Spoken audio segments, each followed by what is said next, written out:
Okay, let's go ahead and get started. Not sure when Nancy's going to show up, so we're going to play that by ear, but clearly we'll kind of take a pause in our calendar when she gets here. It's very important to hear from her on kind of how she sees this all playing out.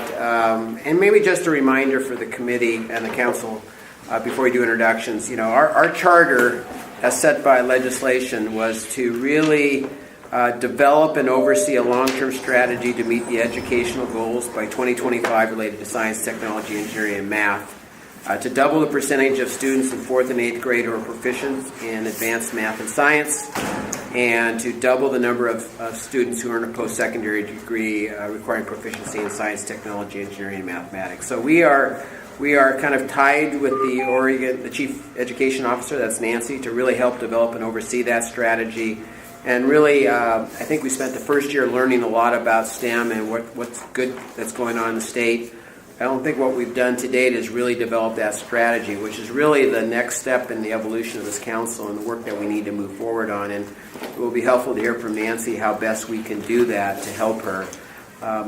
And just as another reminder before we do again the introductions, we did make 3 recommendations to the OEIB. One was around expanding continue to fund and expanding the STEM networks, the hubs that we've created, and we think that's a good tool. And by all accounts, the networks are critical to the continuation of promoting STEM in the communities.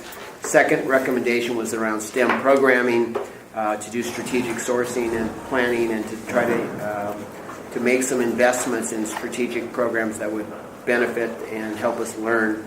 And the third was a post-secondary talent development proposal, which would be really focused at the colleges to really promote and support new programs in the STEM field. So those are 3 recommendations. At the time we made the recommendations, we didn't ask for any specific dollars, but as we aggregate the total request, it's somewhere probably in the $20 million type of range.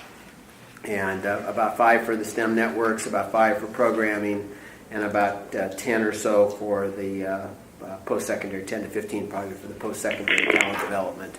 So those recommendations are there. It's really important to hear from Nancy how those are kind of going through the process and how she sees that playing out. Clearly it's important. But we have much work to do in terms of the strategy, and I really want to thank Mark for getting the plans out that were sent out from Massachusetts and Florida and the National Science Foundation and the, North Carolina, yeah. Pretty interesting work that's been done, though I do have some comments on those. So with that, let's open the meeting, and we will have public comment later, but let's go around and introduce first who's in the room and then who's on the phone. So we can do so. Dwayne, why don't you start? We'll go this way. Dwayne Johnson, partner, Scale Up Partners. Lisa Graham, Chief Scientist at Paradigm in Link. Tell everyone what Paradigm is, since it's a new job. It is. It's a new job with a company that's, I guess, essentially creating product software knowledge out of data so that it becomes useful, say agriculture, mining, some diagnostics. Cool. Good. Jim Pyro, Portland General, Council Chair. Mark Lewis, Director of STEM and CT for Oregon Education Investment Board and the Chief Education Officer. Thomas Morrison with Business Tech. Eric Meslow, TimberCon. Who's on the phone? Aubrey Clark with Intel. Thanks, Aubrey. Jessica Gomez with Rose Valley Micro Devices. Congratulations, Jessica. Thank you. We haven't had a chance to see you since the great occasion, so everything's good, going well? Yeah, everything's great. Good, cool. Super. So, okay, so we're going to first turn it over to Mark. Sorry, just one more on the phone, and that's Betsy Julian at Portland Community College. Thanks, Betsy. Appreciate it. And maybe just in the audience, Kyle? I'm Kyle Ritchie-Knoll with the Oregon Business Council. Luis Juarez, Community College Workforce Development. Cole Kelly with East Metro Steam Partnership. Good. Staff. Always. Keeping us on track. Good to have you here, Zach. Thanks. Okay, so first, so you've seen the agenda for the day. We'll just kind of play it by ear as we go forward. Again, a couple key objectives for today's meeting. One is to get a little bit more clarity on what the strategic plan might look like and the components of that. We'll get some feedback from all the council members on that, and hopefully again hear from Nancy. Talk about establishment of work groups and advisory groups. So that's kind of the objective for the meeting. But probably the most important part of this meeting is really hearing from Nancy how we can best help support her, as well as move forward the funding for the things that we need to get done. So with that, I'm going to turn over to Mark for a director's update. Yeah, thank you, Jim. Given all the questions that arose from the last STEM council meeting, I thought it was really important and Nancy felt that it was really important that she come and address the council directly, not only have a conversation with Jim. She also invited Danny Ledesma, the governor's education advisor, who will also be accompanying Nancy here for that conversation. We're going to play it by ear, because their travel plans are unpredictable, and so we'll see where we get in this process, and when they arrive, we'll take a quick break and then regroup around that conversation there. I wanted to provide just a few updates of what's going on. I get an opportunity to really travel around the state fairly significantly, as much as I can, because it really feeds my soul. I've been speaking recently with what's known as professional learning teams as part of the network of quality teaching and learning. This last biennium, the legislature put aside $33 million to invest in a network of quality teaching and learning to increase educator quality across the state. One component of that, well, what they've been doing, the Department of Education, is to run regional workshops for teams, 2-day events that really gets down and dirty in terms of improving the quality of the educational experiences for students, talking about assessments, discussing the implementation of the Common Core and the next generation science standards, for example, as a possibility as well. STEM is embedded very much so in the conversations around the math and science standards. It is not pulled out separately at this point, but people have an awful lot of questions around what STEM means and what are the implications for our students. What I find resonates so strongly with educators is this notion that we all have talked about, that it's about student engagement, it's about deeper understanding, that we need generations, we don't need another generation of rememberers, but that we need thinkers, dreamers, and doers. And that word cloud that we generated at the STEM Leadership Summit has actually had a really powerful effect on many of the educators that I've spoken to, because they all see that as, yeah, that's what we're about and what we need to be about. So it's really a fantastic opportunity to really re-inspire and re-engage the educators in the learning process. And so I just see this real energy and momentum building around that amongst the educators that I speak to. Our STEM hubs are continuing. Just on that one point, Mark, how does that getting integrated into the school curriculum, though? I mean, it's nice to have a great conversation with the educators about this, but how does it... Yeah, so what the conversations, for example, with the Next Generation Science Standards, in the Next Generation Science Standards, there's 3 really different things besides just the content standards. There are the content standards that they're supposed to be teaching at different grade levels, but in addition to that, they've included the notion of engineering and engineering mindsets, engineering design cycles, engineering thinking as part of the Next Generation Science Standards, and they're putting them side by side with science, because the analog between science and engineering is pretty strong. As Theodore von Karman said, science is about understanding the world around us, and engineering is about bringing new things into the world, or something like that. I can't remember it exactly, but and people really see a strong connection there. The practices in the Next Generation Science Standards are trying to emulate or trying to get teachers to teach in a way that mirrors the cultures and the environments of scientists.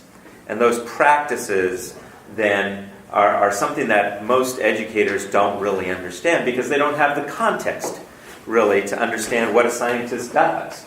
And so the challenge there is, how do you help educators and support them to contextualize learning, to understand those practices. And that's where it gets really exciting when we start looking at pairing educators with industry practitioners or STEM employees from a variety of different fields, whether you're talking about the software industries, whether you're talking about agriculture, etc. People have some common ground to now have those conversations and shift the ways that they're actually doing the teaching. So that's what's really exciting for me. And then it directly ties with the work of the STEM hubs. And the STEM hubs have been evolving over time. I want to do a shout out to the folks down in Coos Curry who recently started a new regional achievement collaborative down in Coos Curry. One of the things that they're doing this Friday is, or was it last Friday? This Friday, is actually pulling together the early learning hubs, the STEM hub, to really better understand how are we going to integrate this as a community. And those conversations are just really, really exciting to see. You know, Ben is doing a tremendous job of integrating their regional achievement collaborative now with their STEM hub, and that's really getting off the ground and getting a lot of energy as well. And then there's a platform from the South Metro Salem STEM hub where they're creating a platform to be sort of like a Match.com between industry volunteers and educators to do embedded professional development and professional learning teams with educators. So that's STEMoregon.com, and you can find out more information there, and they'll have resources. Pardon? Who's doing that? That's the South Metro Salem STEM Partnership. Yeah. So, and that's really growing. That initiative has a lot of energy and legs to it as well.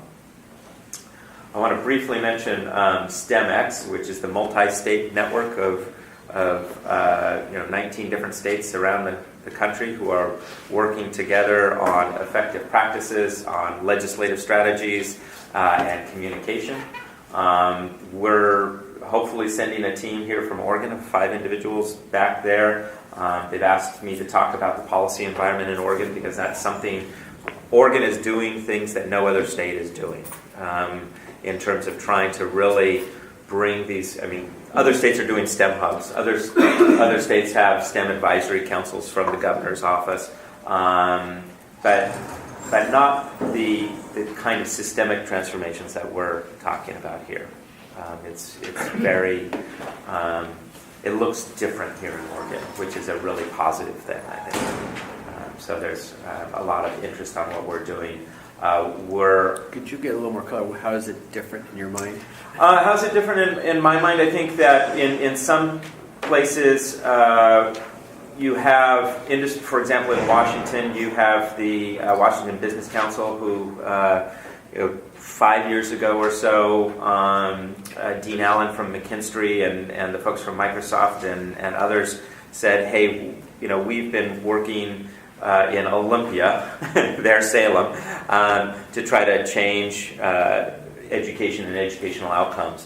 And really, they decided that wasn't an effective strategy. They've been trying that for years and years and years, and it's not effective. That what they decided was that they were going to start a nonprofit to work alongside but outside the education system to try to invest in the education system and transform it. I think that, having worked there myself, I believe so strongly in the approach that we're trying to do, because this is actually has the potential to really move the system as a whole, not just shining examples of one or two things across the state. So I think that is different. This idea that we're putting together a cross-institutional research collaboration for STEM education to feed policy and to support the work of this council. No other state, to my knowledge, is even close to those kind of conversations. So to me, it's just super exciting. Other states have STEM hubs, but their STEM hubs aren't connected to a broader economic development, or they have 1 or 2 STEM hubs, not a whole network of STEM hubs. So that's also quite different here. Other states have some support for out-of-school time providers and those extended learning opportunities. With Beth and Oregon Ask, we have a much stronger network to build on here in Oregon. We need to find better ways of integrating that with the work that we're doing, but the investment proposals that we put forward actually acknowledge that, includes that very strongly in what we're putting forward. So I think that what we're doing is really treating this as an ecosystem rather than the same old system that always has been. And that provides us an opportunity to truly innovate and do something. Mark, are we mapping this out anywhere? Because you just went through a whole bunch of different things there, and it'd be great to be able to see this, and it was somebody's responsibility or in their portfolio to be able to put that picture together. That would be lovely, and I know Lisa has a great deal of interest in infographics and being able to help us map that out. How's that? Pass that under the I table. hereby volunteer. I do think it'd be very helpful because that vision, what you just laid out in response to Jim's question about how this is different and unique, it becomes more tangible, laid out. Yeah. And it led me to start to ask, well, what's unique about the higher ed at the end of that spectrum? Because a lot of those unique things you mentioned are K through 12 or pre-K. Yeah. And I'm curious to hear what your thoughts are on how we're Yeah, and I've neglected that in the post-secondary, and I shouldn't, because the work that ETIC has done over the years and what we're talking about in terms of support for a talent council or a talent development council here, that too seems very unique. I have not seen that happen before. I think we still have tremendous work and opportunity to engage our community colleges more strongly than we have in the past. The other piece here that I was going to get to is the work being championed by the Oregon Business Council with Duncan and Kyle Ritchie-Knowles, which and Representative Reardon and others to truly bring together the thinking from the career and technical education and the STEM education. We don't see, as we've talked, we see a lot of blurring of the lines there. I see tremendous support from industry to break down the traditional silos between trades and high tech that I haven't seen in other national conversations. I'm not saying it's not happening, but I haven't seen it. By and large, other states are still siloing the STEM conversation as about being 4-year degrees and higher, and here with our 40-40-20 gives us another tremendous opportunity to again break down those stereotypes and just think about high wage, high demand jobs and how that ties to community revitalization. Well, in the presentation maybe you're giving or something that comes out from this team, highlighting the Business Council, ETIC, those things from that data about there's lots of STEM graduates, but they don't match job requirements. So the fact that some of our approach from an economic development and an actual skilled workers, whether it's community college or higher, I think is maybe another place we're becoming different. Because people argue there's plenty of STEM graduates, but then you hear there's not enough to fill jobs. So the disconnect is the STEM graduates aren't necessarily in the right STEM fields from an industry perspective. So I don't know, I just put that out there as something you might consider. Yeah. Where Oregon could look different. Yeah, I think that is a part of many of the conversations is what are the outcomes, and aligning graduates with jobs. I think there's a growing awareness that even if people have a computer science degree, does that necessarily mean that they have the skills necessary to fill that particular workforce need? And I think that is the place where we're starting to see a lot more conversations saying it's not just about a particular credential, yes, and they need to be critical thinkers, problem solvers, communicators, work well in teams, work well together independently, and those sorts of skill sets, our industry folks have been asking for across the country for decades. Right now, I think we have to be careful about the fact that right now the need from industry is at crisis level. Now, that's not always the case. And just a few years ago, it was certainly not there. There were still needs for very specific SIP codes and very specific people. But today, across the board, and why I think you see industry stepping up so much right now, is across the board from plumbers to electricians, all the way up to PhD electrical engineers. industry can't get what they need. So there's a crisis. It's past the point of just a concern. Which is And why. so when we plan, though, Yeah. we got to be ready to go back to just when industry's at the concern level, which means you're going to have a real fine point about what you're producing. Because right now, that CS guy most likely is going to, even the bottom 10% are getting jobs, because that's how bad the job market, how bad talent is. But as that market gets tighter, then, that won't be there unless they're ready. It seems like this strategic plan that we're talking about is a perfect vehicle for us to highlight some of that urgency and to make sure that we're clearly articulating that. I mean, we've been articulating that through the STEM task force, the compelling need. But let's, make sure we're, putting additional data to that conveys that sense of urgency, because I think it's critical. Well, it's also why I think there's an opportunity right now to get something established which would be much more difficult to establish if industry needs weren't as acute as they are right now. It's true.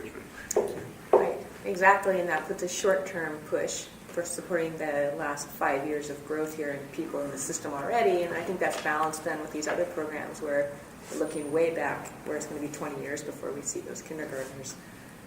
So it's this balance of short-term need and long-term planning is kind of how I see Absolutely. doing this. Absolutely. And we need to, I think that's a really great way of thinking about framing our strategic plan as well, is what are some of those immediate things that we need to take action on now? Who needs to take action on them? What are the roles of industry, of this council? What is the role of this council in being, really defining that very clearly? And what is the role and what do we expect from the Department of Education, from the OEIB, from the Higher Education Coordinating Commission, et cetera? And in terms of, but helping, making sure that their voices are included in this process so that they are they're accepting that mantle or actually helping us define it. Well, it's on your report. Is that it? That's it. Okay, so I think out of that came a request to kind of see if we can see a roadmap of this. I think there are lots of good things, but I think we all need a document to communicate from to be able to tell the story of what's going on in Oregon, and that would be helpful as we kind of chart our way through this, because there are many good things happening. There are also many challenges, and we need to understand both. I don't think it has to be done in a vacuum. Obviously, the work that's going on with the group we met with this morning. Yeah, I think that would be fantastic. Okay, any other questions for Mark on just the director's report? Okay. So let's move on to the next agenda item, which is really the start of the conversation around the strategic plan and what that might look like. And I think it was helpful to get the documents of what others are doing, albeit I have to admit I read them and I saw a lot of the great ideas and goals, but I didn't see much on the implementation side. And I don't know, it seems like everyone has great concepts and has the right idea of what they want to achieve. There's not a lot on how they want to achieve and how much it's going to cost them to achieve it. So a plan without a strategy, actual implementation strategy, is not very helpful. But I have to admit they all said all the right things, had all the right words in many cases, but I didn't see a lot on how they were going to get from where they were, kind of where they are, where they want to be, and where's the gap and how you close the gap. I don't know what others, if anyone had other observations. I'd second that. I was looking for, I love some of the ideas, but how are they being implemented? And is there a way for us to find out what challenges they've run into in engaging, right? So, we all know that these plans can be great, and the minute you run into the wall of the, a number of people who are stakeholders in this, it goes off the rails. So what things have they, in some cases, done that would keep them focused and on track, and what things should we be able to avoid in our process of coming up with a plan and implementing? These are great strategic plans. They're not tactical implementations. And I work funny, and I get crosswise with government when I'm involved with these, because I'm a tactical guy. I immediately go to tactics, because I'm not worried about big strategic. I'm always kind of idea. I know where I want to go. Yeah. Let's just get busy. Let's start getting money out onto the streets. Let's get money into the classrooms. Let's stop just talking and admiring the problem. And that is the biggest concern I have, is that we just continue to admire this problem and the opportunity to do something. Do we have any, to the point, do we have any data on the kind of money these 3 states have put in? And That's a great question. because we could at least benchmark a little bit Yeah. against that. At least set expectations. Yeah. This is not a little small problem. This is not $5 million. Well, This is that's- like $200 million. In some ways, some of these plans, like I believe North Carolina, what was used to then garner additional support and funding from both public and private. I think a couple of them, like Florida, did actually have specific action items for implementation. There's one other one, and I don't remember whether it was the North Carolina or the Massachusetts one. Also talked about their implementation strategies. But what I've noted here is that we absolutely have to then, for each of our goals, have specific actions and a roadmap for implementation. So I love that.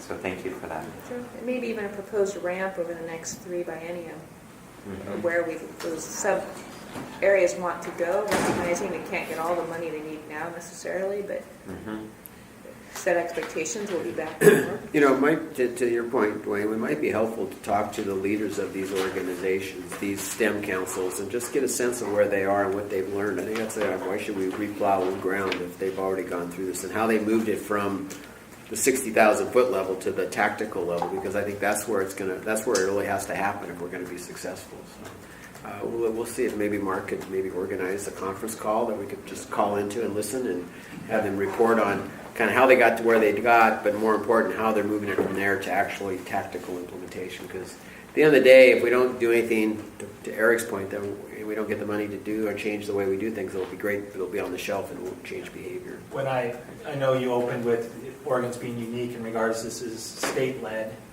I was at STEMX a couple years ago in Dallas and talked to everybody that was doing this across the country. And one of the reasons they obviously went to a private model was mostly around tactics, because they couldn't get anything past really great documents that talked about the problem. They couldn't get.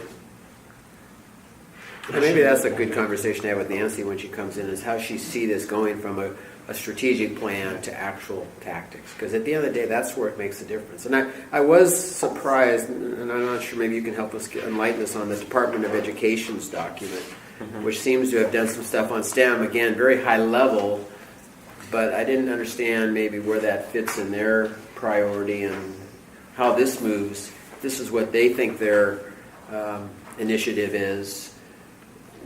How are they moving it forward tactically into the education? Do you have any sense? And I know we're going a little bit over the round, but this is just kind of get some data points for us to consider. Yeah, the background behind that document is that for about 4 or 5 years, there's been a group of individuals within the Department of Education that have been meeting on an ad hoc basis, to talk about a new vision for deeper learning for students, and the key to that has been the folks from Tom Thompson, Carla Wade, Cheryl Kleckner, which was CTE,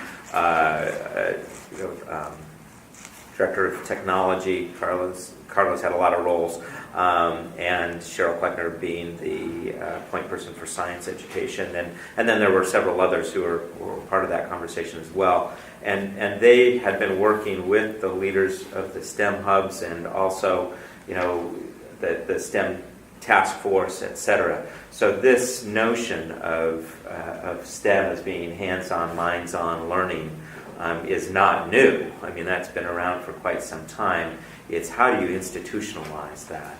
And really the role of the Department of Education has been evolving under Rob Saxton to go from a compliance organization to one of instructional leadership, but that takes time to do. And so I meet monthly with the group at the Department of Education, and what we are working on is to try to get something much more tangible in terms of how are we integrating the math, the science, the STEM, the CTE work, and have that blessed by Rob and Nancy so that we actually have a much more sort of tangible marching orders to shift and to integrate these other disparate kinds of activities that we tend to gravitate to And within a bureaucracy. And Ben. And Ben, yeah. Don't forget about a little bit of higher ed. I won't forget about higher ed, and Luis is now joining us from the community college system to be representative there and get that perspective. So we'll be broadening that conversation. I mean, these docs are great. I mean, they lay out the problem, they categorize it, they even get into a little bit about perhaps how to attack it. So, I would hate to see Oregon spend the next 2 to 3 years writing a document. No. Right? Or if we are, we better have something that at least in tangent with it would continue to make the investments in hubs or whatever it may be, so that we can continue to engage with the people with the purse strings that we're doing something. Right? So maybe before we go into the key elements and other positives that we saw or other needs, what do we want the plan to do? How do we envision it'll be used? And if we can keep with that question a bit and sort of map that out just briefly for about 5 minutes, and then that can help us lay this, Well, as we talked about this morning, it's critical that whatever plan we come up with is consolidated, but is written specifically to whatever audience you're trying to sell the plan to. It's clear that selling this to the educational community is a much different challenge than it is to selling it to the legislative folks. And it's a different challenge to sell it to the agency folks. And I mean, it just, everybody has a different concern or angle that they're taking this from. And seldom is it the student that is actually talked about. Right? The student is our actual customer. And instead, we pander to people that aren't necessarily representing the student. So there's a lot of audiences here, and some are more powerful than others, and some have to be dealt with differently than others. But I'm concerned if we write one just overarching thing, it gets the message we're trying to put home gets watered out. Does that make sense? Yeah, I'll take a slightly different read on that one.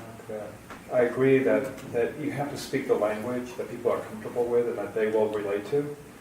But at the same time, we have to put together something that everybody can align around. And that people who look at this, the teachers look at the world very differently than the administrators are different from the students, which is different with the business community. And one of the biggest concerns and problems that I see working in this is that everybody's world exists in isolation of the other. So they don't really understand the world of the other. And so as a result, that's where a lot of the breakdown happens. So that if you can begin to put together a document that allows everybody to see that aspirational alignment around that opens up the conversation. So that we can, because one of the greatest challenges here is that the walls in these different domains are so thick that we do not talk. And so as one of our great responsibilities, I see, is to be pounding the windows and the doors in all of these institutional silos to allow all of a sudden the teachers to be working side by side with the industry and the kids to be working with professionals. And all of a sudden we are able to break down, but that won't happen unless we have something that everybody says, wow, we're all aligning around this one and we're comfortable to go outside of our comfort zone. Well, I'd like to build a little on what Thompson is saying, and that is that it's a fallacy that they're different worlds. We just act like they are.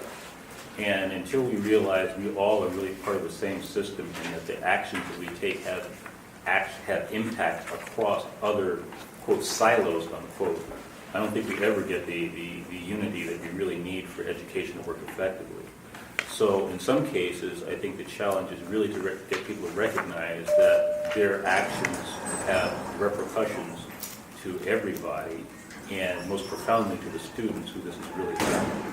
So if we can actually keep that conversation senior, and I think that's the tie that binds, that at the end of the day, it's really about the students that are going through this and the world that they end up living in and co-creating as part of their experience in the education system. So, if we can twist the message and at least have a strategy that is an engaged and enrolling strategy where they can see themselves not only in the system, but having a positive impact on the outcomes that we're hopefully measuring. That's where I think we get to the win. So I think that's where the strategy is grounded in something like that. Does that make sense? Mm-hmm. And I think, Dwayne, the whole concept of shared relevancy Because I mean, if anything that I have experienced over the last few years that I've been plunging into this world is the crisis of relevancy. For the crisis for the kids, and it's crisis for everybody else. Is how are all these worlds relevant to each other? And so that when you begin to bring that conversation up and say this is all part of that greater aspiration about creating something that is larger than all of us, that allows for a new conversation, that allows for the mentors. I mean, one of the key people is that we have to unleash all of these resources we have within our companies, our volunteers, to come in and co-learn with our teachers and our students in new ways. Because if we don't do that, we're not going to have the learning that allows a science teacher to be who's struggling now with an NGSS expectation of project-based learning, and they're not used to project-based. And so being able to partner with a mentor from the industry all of a sudden allows that learning to happen and allows the kids to be able to see that. So I think that institutionally that's happening, but it's finding those bonds of common relevancy. So it's relevant to even a professional who doesn't have kids to know that these kids are really, it's life-giving, but it's also important for the larger goal of the whole, of the economy and the whole society. So let's take a pause there. Check on the phone just Yeah, for a couple sure. comments. Any Aubrey comments? or Jessica? I just wanted to comment that I hear a lot of, I have a lot of sort of comments on, the students and that we're really doing all of this for the student. And I really want to have everyone keep in mind that really I believe the whole purpose is to provide our economy and the industries that we have here in the United States with qualified workforce so that we can be competitive. And I think that, I don't want to lose sight of that because I think, being sort of in this education realm, you can really lose that pretty quickly. And I think that's, part of the reason why we have, most of us are from industry, or all of us are from industry on this council. And so I just want to point that out. Thank you, Jessica. Aubrey, did you have anything? Yeah, I would just echo what Jessica said, just because, that's the reason why we came together, and so we can cut through all the stuff that goes on. And I know we have to tread lightly, and we can do that, but we just need to get going. Okay, with that, Nancy's joined us, and Danielle's joined us. Welcome. We do have the council members here. Maybe I'll go around and do an introduction so you get a chance to meet them and know them. We have Aubrey Clark on the phone and Jessica Gomez on the phone, both council members. And then just go around and introduce yourself just for the people here. Hi, Herb Fricky, Cooper Seeds Engineer. Eric Maslow, TimberCom. Thomas Morrison, Fuse Insight. Jim Pyro. Lisa Graham. Dwayne Johnson.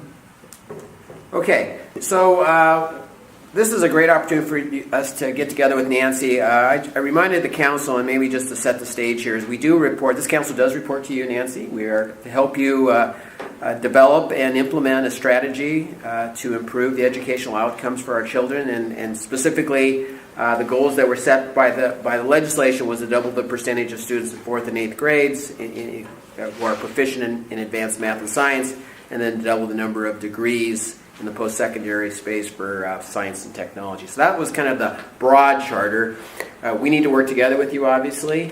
We put forward some ideas, and we presented those to the OEIB. You're aware of those. And we want to have a dialogue now about how we can continue to work together with you and kind of where you see this going. There's a lot of questions around how we take it from strategy to tactics, and there's a lot of questions around the budget, obviously, in terms of how this gets done. So maybe some of your thoughts and comments, and then we'll open it up for a dialogue. Yeah. So, I'm coming with my colleague, Danny, and I had a conflict on the front edge, and I think you have one on the back end, right? That's right. So That's right. why don't you go first? Would that work? And Sure. And then I'll follow so that you can get to whatever's next for you. Okay, yeah, thanks. I'm actually going back to your neck of the woods there. So first of all, I want to thank everyone for having us here. I think that As Nancy, as you can tell by that we know each other's schedules so well, we are working really closely with OEIB and with the Chief Education Officer. I think, coming today, I wanted to sort of spend some time talking about the governor's vision for the budget, but also about your role. And so as we understand, you really were established by the legislature to help Nancy and the OEIB to develop a statewide vision and plan for STEM. And of course, like you said, Jim, to double the number of STEM degrees and certificates, and to really think about increasing proficiency in math and science. So what we understand and the way that we operate has been that the policy and legislative proposals that you have prepared, in not only in sort of the process and the way that it sort of comes up through OAB and then to the governor's office, but in terms of substance, really matter to the governor. And really, the governor sees this as a critical step to us achieving the 40-40-20 goals. And when we think about what we've tried to do with the budget process this year in terms of unifying the budget, we see your recommendations as a critical piece in that, and it really sort of speaks to the potential for unification between P20 and the budget. And then I would say that in terms of the proposals that you come up with, we really sort of value and understand that you bring so much critical expertise to this work that we understand that the proposals that you bring are basically built on the foundation of your expertise and your willingness to serve. And we really sort of take that as advocacy for the budget and sort of have taken and sort of evaluated these proposals with a lot of importance in the way that we've approached the budget. So as we think about the governor's requested budget that will be published in early December, we really attempted to think about how we balance a myriad of different, not only agencies, but thinking about sort of the interconnectedness that councils like the STEM Council bring that help us look at and evaluate budget proposals across silos, in between silos, so that we're really trying to think about this unified approach to the budget. I will tell you that the governor is very interested in thinking about how we can connect students to the world of work, not only because of the importance for our economy and for their careers, but really sort of thinking about how opportunities with work really connect students with aspirations for high school graduation. Really talks more eloquently than I can about the ability of work experience, of thinking about applied education, that really is the thing that can help pull students through their high school experience. And talks about his own experiences and working and sort of learning the soft skills, getting ready for work as a way to provide inspiration to complete high school. And then obviously we're interested in wanting to meet our 40-40-20 goals, and also wanting to make sure that we're providing pathways to high demand and high wage opportunities for our students. And so we see, and he really talks about a really good connection between STEM, between career and technical education, all being part of this pathway to getting students onward towards career. And so I think that in our governor's requested budget, you'll see the importance that the governor's placed on this, and the importance that in the way that he's looked at your recommendations, and I think you'll see that reflected in the budget. So I'll turn it over to Nancy, who I think is going to provide more context. Maybe just a couple questions before we move on, Nancy. Have you engaged the educational side of the business to see if they're kind of in line with what the governor wants to accomplish? I mean, obviously the governor's budget is budget, but you got to have willing people to come to the table to figure out what that means for the operations of the organization. So, is the Department of Education kind of totally they're part of the team. They're on the team. Oh, yeah. I would say, and so I would say that this year's budget, Nancy can speak to this as well. I think we've been the governor's been really intentional about wanting to tap the expertise of our state agencies. And so we really see the development of the budget as a partnership. And so with Nancy's leadership, Ben Cannon from the HEC, Rob Saxton, and from ODE, and Megan Irwin from Early Learning are all providing critical information about the way that they would approach the budget, as well as feedback about some of the questions that we've had. And Nancy certainly has provided the leadership in terms of sort of keeping everyone inspired on the path that we want to make sure that folks are taking. So I think I would say that they're really engaged, but you can. Yeah. Have you reached out across, well, when I talk about at least part of the mission that our recommendations, it's interesting because education's always paid the freight. Some of these things have always had ed general fund money only going into them. So when we have conversations with other folks, other colleagues of yours, workforce immediately stands up and says, well, we need that. And economic development certainly stands up and says, well, that's our mission too. So we have these three very large sections of the state government all saying, that's our mission, what you're proposing, but we'll just make ed pay for it. And obviously, ed is general funds. Economic development tends to be lottery funds or other dollars, which are a different color. Have you reached out on the other side to see if there's multiple agency support for budget requests as opposed to just being a single general funds call from the governor's standpoint? Sure. So as part of the governor's process, we set up teams that were sort of cross-functional. So we have been since I started in January. It feels like it's been since January that we've been talking about the budget. But we've set up some cross-functional teams with both policy advisors from different areas as well as agency directors. So it sort of at its onset, we've been encouraged by the governor to think across silos, in different areas. And I would also say that there's a lot of promising work that the governor's sort of tasked different policy advisors to do. So one thing that you should know is that the education budget, and thank you for the reminder, when we talk about the education budget, we're really talking about the education and workforce budget. So as we've developed our budget, we've been doing it not only with the education agencies, but also with the employment agency and Agnes Velasquez, who's the workforce policy advisor. So we really thought cross-functionally about that, and I think that I think they might say that we've asked employment to pay for things. So I think we're trying to find that right balance of sort of where resources sort of come into play to achieve our collective outcomes. I think on the higher ed side, we've worked really closely with Ben and with Lisa Neisenfeld to think about where are the areas of connection and trying to achieve 40-40-20 between the HEC and the OWIBs. And so we just sort of wrapped up that bit of work and are trying to think about now sort of taking that show on the road. So I would say that we're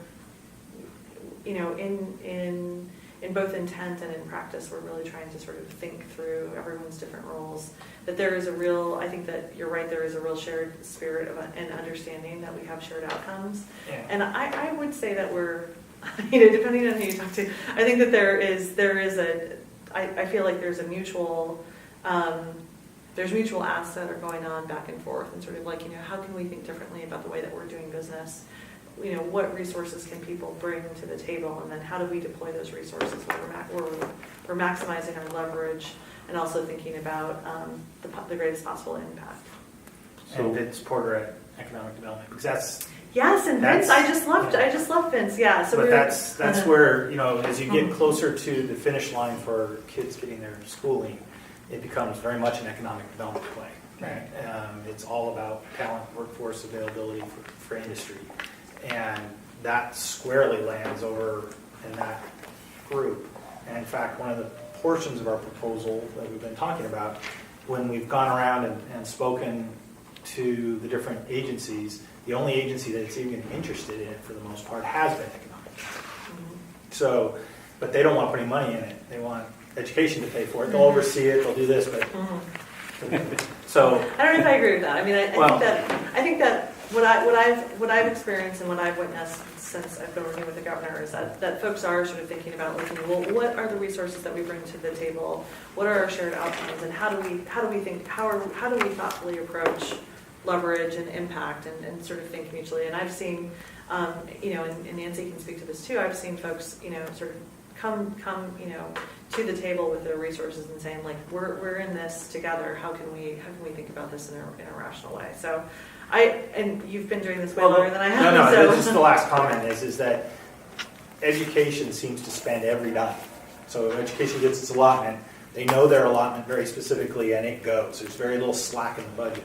When I've been talking to folks in workforce and talking to folks in economic development, they're like, oh yeah, we've got a program that's got a balance over here with this. We could take some of this money. I mean, it's like, where in the world is loose money?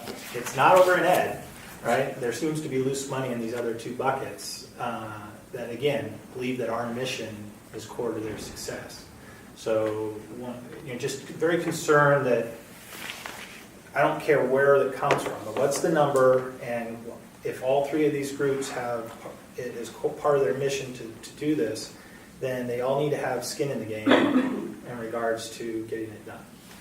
And right now, it seems like they kind of toss it over the one fence, and I don't think that's fair to Ed. But So why don't we hold questions? Let's let Nancy, because I think she's got some ideas. I may bring two pieces together so we can see how it goes, and then we'll come back to questions. How long are you available for? Just so we have I'm time. available right until like 2:15. Okay, all right. So, Okay. Good. Okay, good, because the last thing that Danny was also going to talk about is the advocacy Yeah, piece that's you right, asked yeah. about. Yeah. So do you want to do that now, or you want me to go Why first? don't you go ahead? Yeah, so, it's been a year since I've been in this job. I can't believe it. I'm just thinking about the first time I came to the council. I was brand new, you were brand new as a council. And just so that you know, I spent the beginning of my work primarily out in the field building the kind of trust you need to build when you're in a position like this, and making sure in the office we had a very smooth, a cohesive team and a very smooth operation. I've certainly been up to speed about STEM. Mark keeps me very up to speed.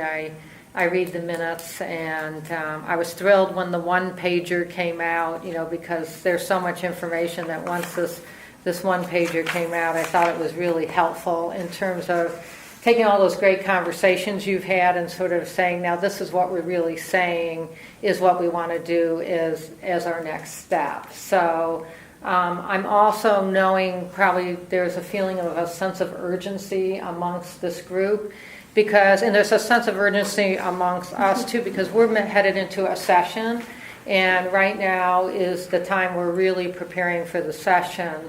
And so I just want you to know we're deep in the budget process. We're really in a place of taking the good work from like the STEM Council, which that plan is what I need to really, be able to help craft the outcomes, Jim, that you communicated so well. So I really appreciate that. So we're still at a point where we're finalizing the budget, and we're still at the point where we're working with the governor to really come up with what he would call his legislative priorities. That being said, I want you to know that CTE and STEM are two of the ones that I and the governor and Danny, we all see as critically important. It was interesting to come into the beginning of the conversation because, it's like students, and how do we get students to be successful? But also, let's not forget, this is about economic development and a promise to people when they say, do you have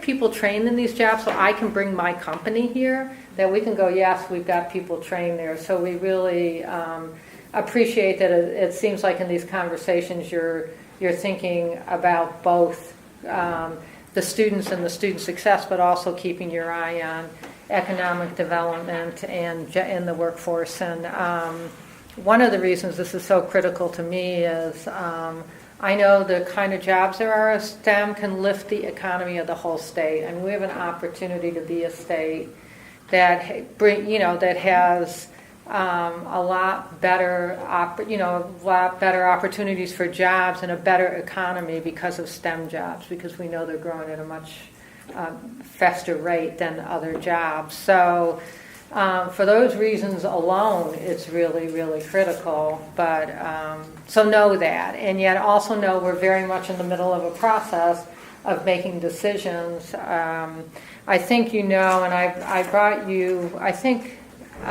Seth, you were supposed to bring copies. Packets, yeah. People got them. Okay, so. And the people on the phone received them in the email.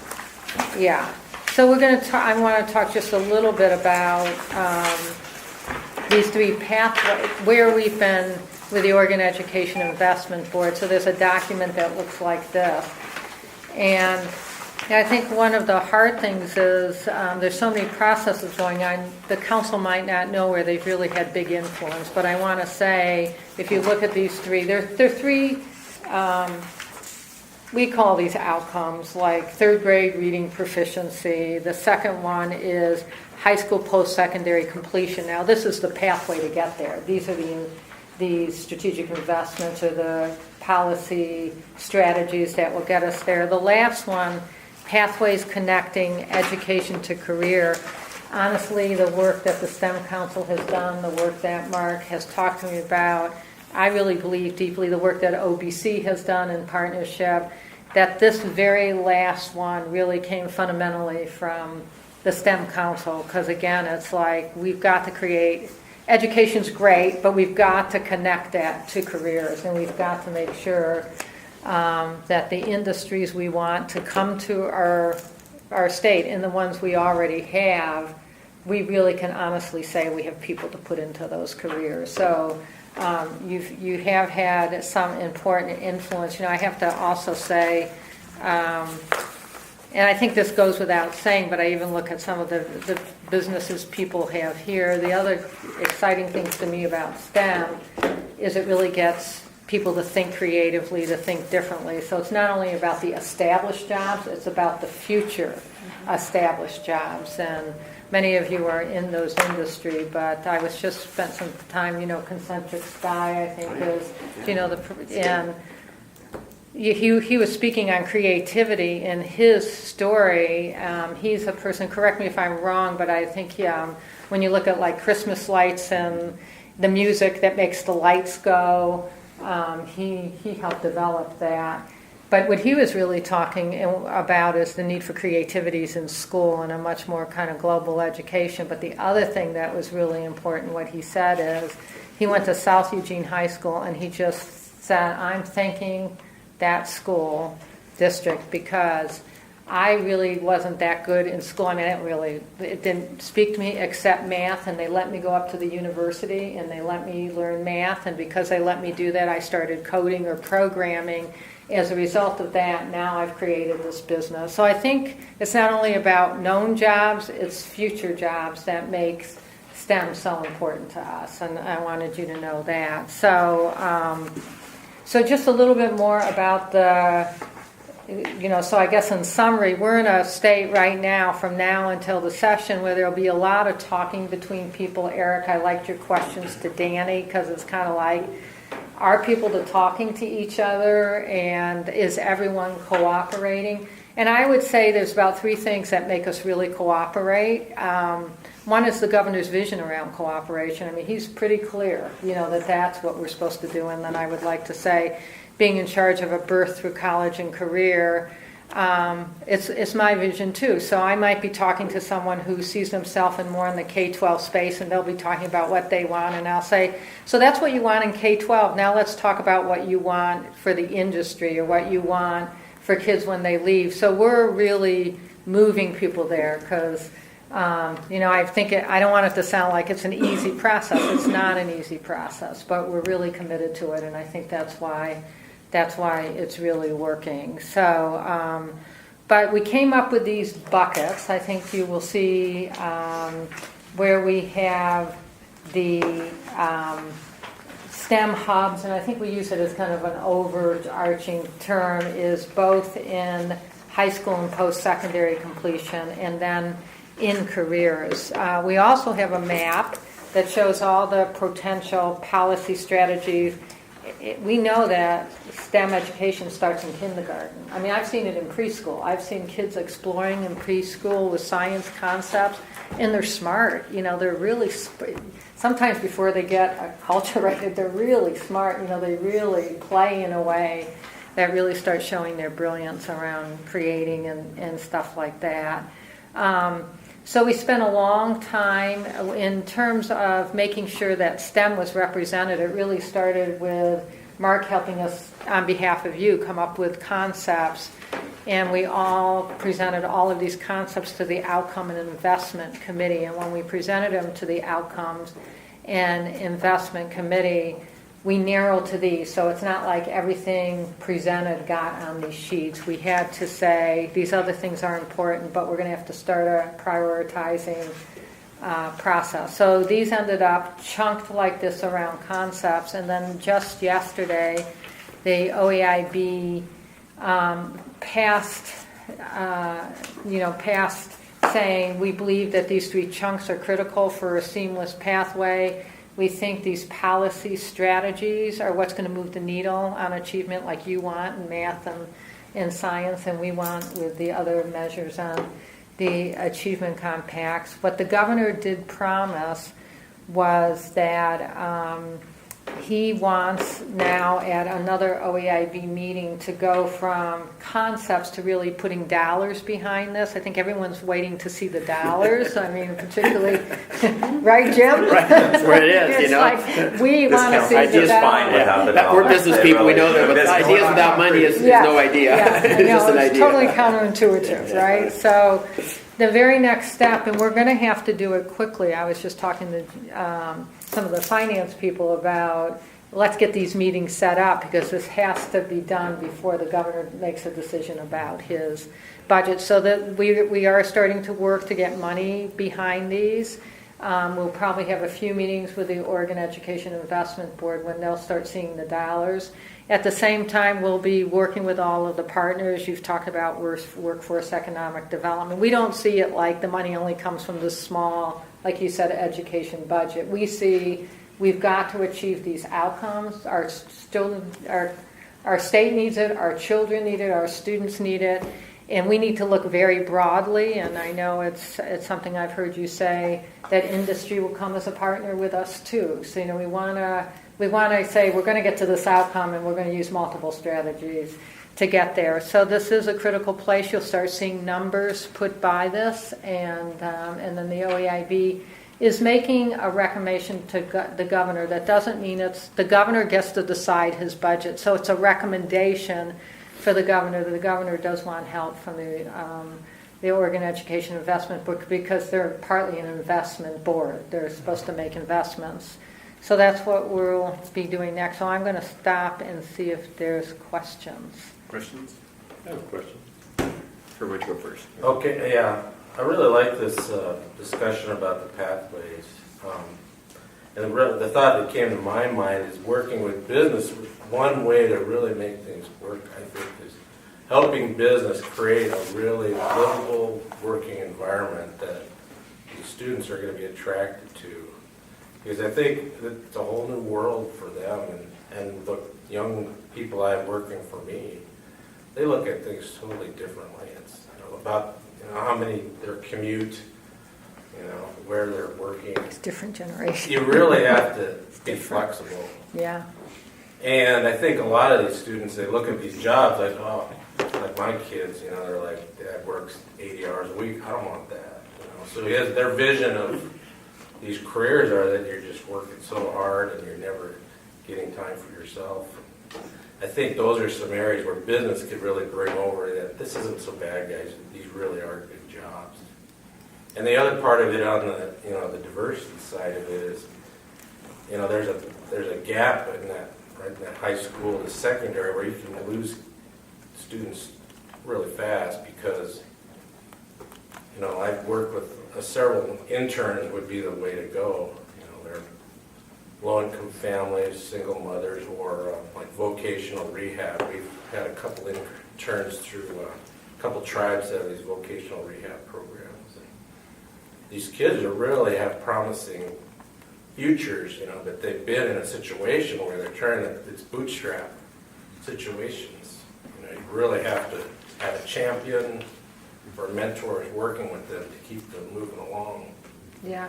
And that's where if some money could be provided, the businesses could help, provide those mentors or provide those internships or shadowing. Right.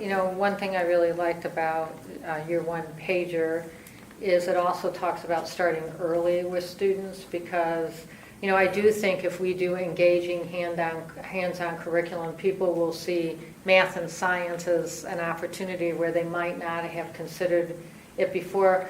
There's a lot of, when you look here, there's a lot of other proposals that I think will be supportive of this. And I know you have a great concern around students in the opportunity gap. I loved reading that because, we have an equity lens. We look at everything through. But another proposal in here is called Ninth Grade on Track.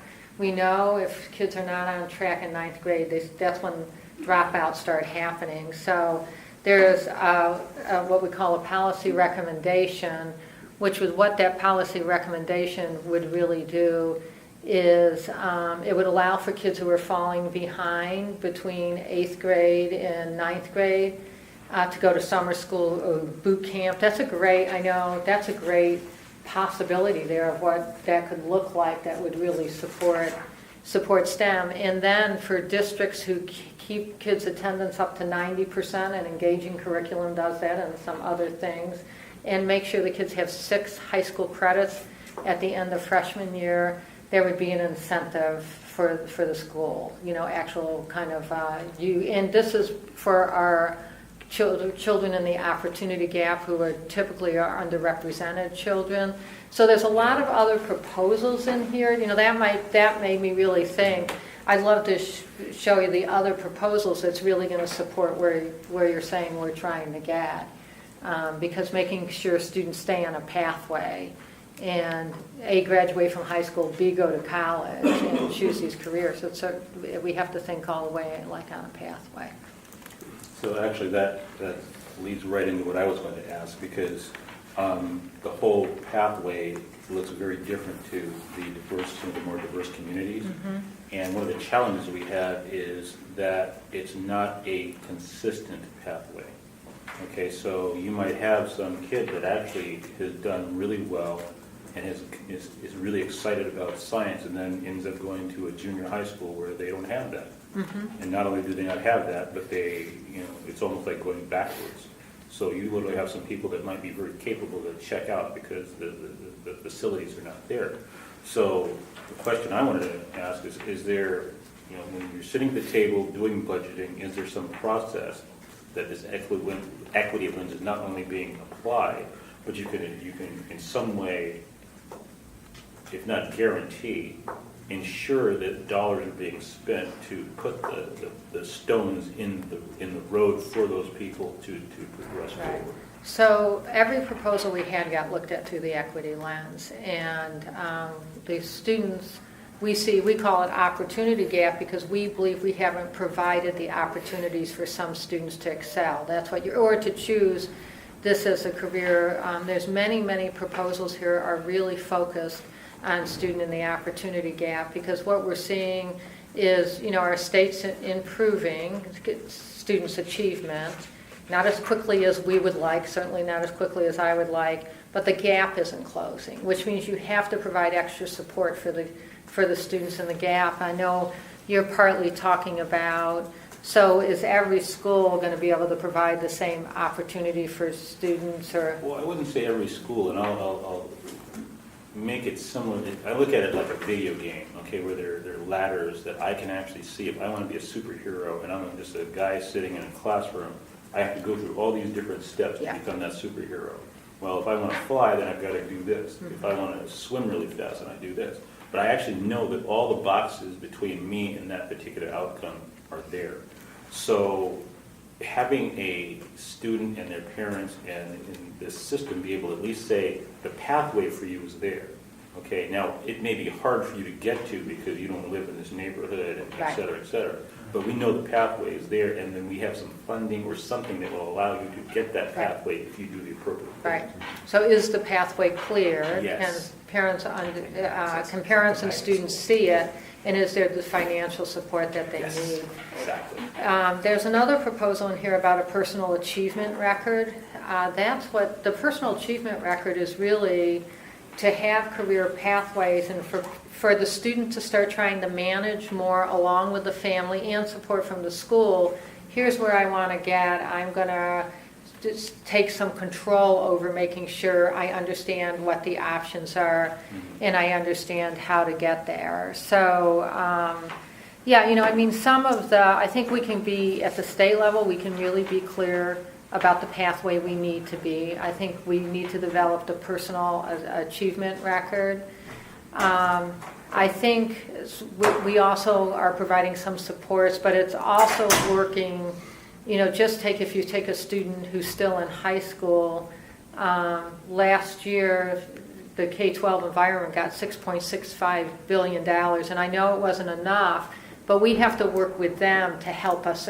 Some of those dollars have to be used to really support students so that when a child wants to be on this pathway, if I'm a high school principal and I know the child managing their personal record or just knows they want to go there and I don't have it at my high school, I have to make sure using a dual credit, which those proposals are in here too, either get it so a course could be taught at school or get them to go to the community college, or if they're in a rural environment or someplace that doesn't have that, then I have to make sure we have an online course for them. But the idea, if a child wants to get there, we've really got to create the opportunities, and I think all these proposals working together start to do that. So, because Danny's going to leave us. yeah. I So think. yes. She said 2:15. I don't want to lose her. I have a Oh, question. you're right. Yeah. One of the questions. I'm helping you out. Catch Manage your expectancy, schedule. I'm always yeah. managing schedules. But one of the questions we had as a council is advocacy for this. And once it's in the governor's, if it is in the governor's budget, which I'm assuming it will be, how can the council advocate? What's the expectation? Can we do that? What's your sense of it? How can we be helpful to move this along? Because I suspect there'll be a lot of arguments about where the money goes and who gets the money, and it's them at the end of the train, and then there's other things that are going on in the business And I'll side. add to that, I would guess that whatever number the good work is done in the governor, industry wants a whole lot more than that. So you're going to have industry probably coming over the top of the governor direct to the legislature for additional dollars for these exact same programs. How do we make sure that there's not a huge gulf there? Yeah, how do we navigate that? Right. Yeah. Did you want to add to that before you Well, I guys was go saying ahead? some of us are wearing hats where we will in fact be there on behalf of whoever we might be part of, talking about how to make sure there's enough in that to fill what we need as business. So being sensitive to being supportive of the role we play here and reporting to you, Nancy, but at the same time knowing this very likely is going to happen. So do you have the answer to this, Danny? Sure. Or you can just make it up. You can all say Governor says. Of course, business people, we want it all, right? So we just want to understand kind of... Sure. So I think that the promise as well as the difficulty of the way that the governor understands that it takes multiple people to sort of be connected to really move the agenda that we want to move forward is that we have to be aligned, right? Like greater alignment creates this incredible force so that we can get things that we want to get done, the outcomes that we all want to achieve. But greater alignment, to get alignment takes a little bit of effort as well. So I think in our minds, I think that the responsibility of the OAIB is to sort of take into account all of the multiple councils that sort of report up through it, right? So, and then the challenge for the governor is to make sure that the budget sort of, that through the good advocacy that's been provided to the OAIB, that the budget really reflects the sort of balance of voices that we've heard throughout, and that we get to a good place where so that once we get into the session, that we are sort of talking in an aligned way, and that so what I would encourage folks to do is that between now and the budget, the place for advocacy, I think, for this council is to sort of ensure that the OAIB recommendations reflect sort of where your priorities are, knowing that you may not get everything, but that your voice is there and that your influence is on there. And then I think going into this session, we're all coalescing around the OAIB recommendations because, that's sort of the power of the promise of the OAIB is that it is the one place in government that is sort of looking at education from birth to career, and that all of the sort of voices are within there. So I think that if you look on this, I think the fact that there's a pathway to connecting education and careers, I think that is pretty transformational in and of itself, that the OAIB got there. And I don't think the OAIB would have gotten there were it not for the work of this council and for the work and for the multiple hats that you all wear. So I think that the more we can sort of come together around this sort of pathway and then the strategies within there, and to sort of see where your imprint is made, And I think that that's the power of the OEIB and also the work that you're doing here. On the flip end, if you think about your legislator, and you've got multiple sort of voices, and you're just sort of trying to make sense of it all. I think that the OEIB provides a great service to folks to say, like, we've got this multiple voices that have come in and sort of that sort of approve this agenda. We're moving forward. We think that this is the right balance to how to get here. I think that really can assist legislators in sort of trying to prioritize for themselves as well. So I guess long answer short. I think that our collective, because we share the desire to meet the outcomes for students, I think that our most powerful play in advocacy is to be aligned, and I think that we have a vehicle for alignment in the OEIB. The question really is the dollars. Let me ask you I'll try to make this a yes or no question. It's difficult. If the governor's recommended budget is significantly different than the STEM Council's recommendation to the OEIB, does the STEM Council need to salute the governor's budget and fall in line? Or does the STEM Council or members of the STEM Council still have the ability to advocate for additional dollars through the normal legislative process? Because as a state agency, I know that she can't go against whatever the governor says, but we're a volunteer board, but are we still bound by those same rules? That's my yes or no question. Are we bound by the same rules as the agency directors and employees? Strategically. I know you want us to, but is it a yes or no question? I mean, that's the question. Yeah. I mean, so I think that I feel I don't have any legal training, so I think that if you could answer that question. Why don't you take that away? I mean, that really is an on interesting behalf of the question. governor, I would say strategically, it makes sense for us to be aligned. And so I've had this conversation with many stakeholders, and Nancy has as well.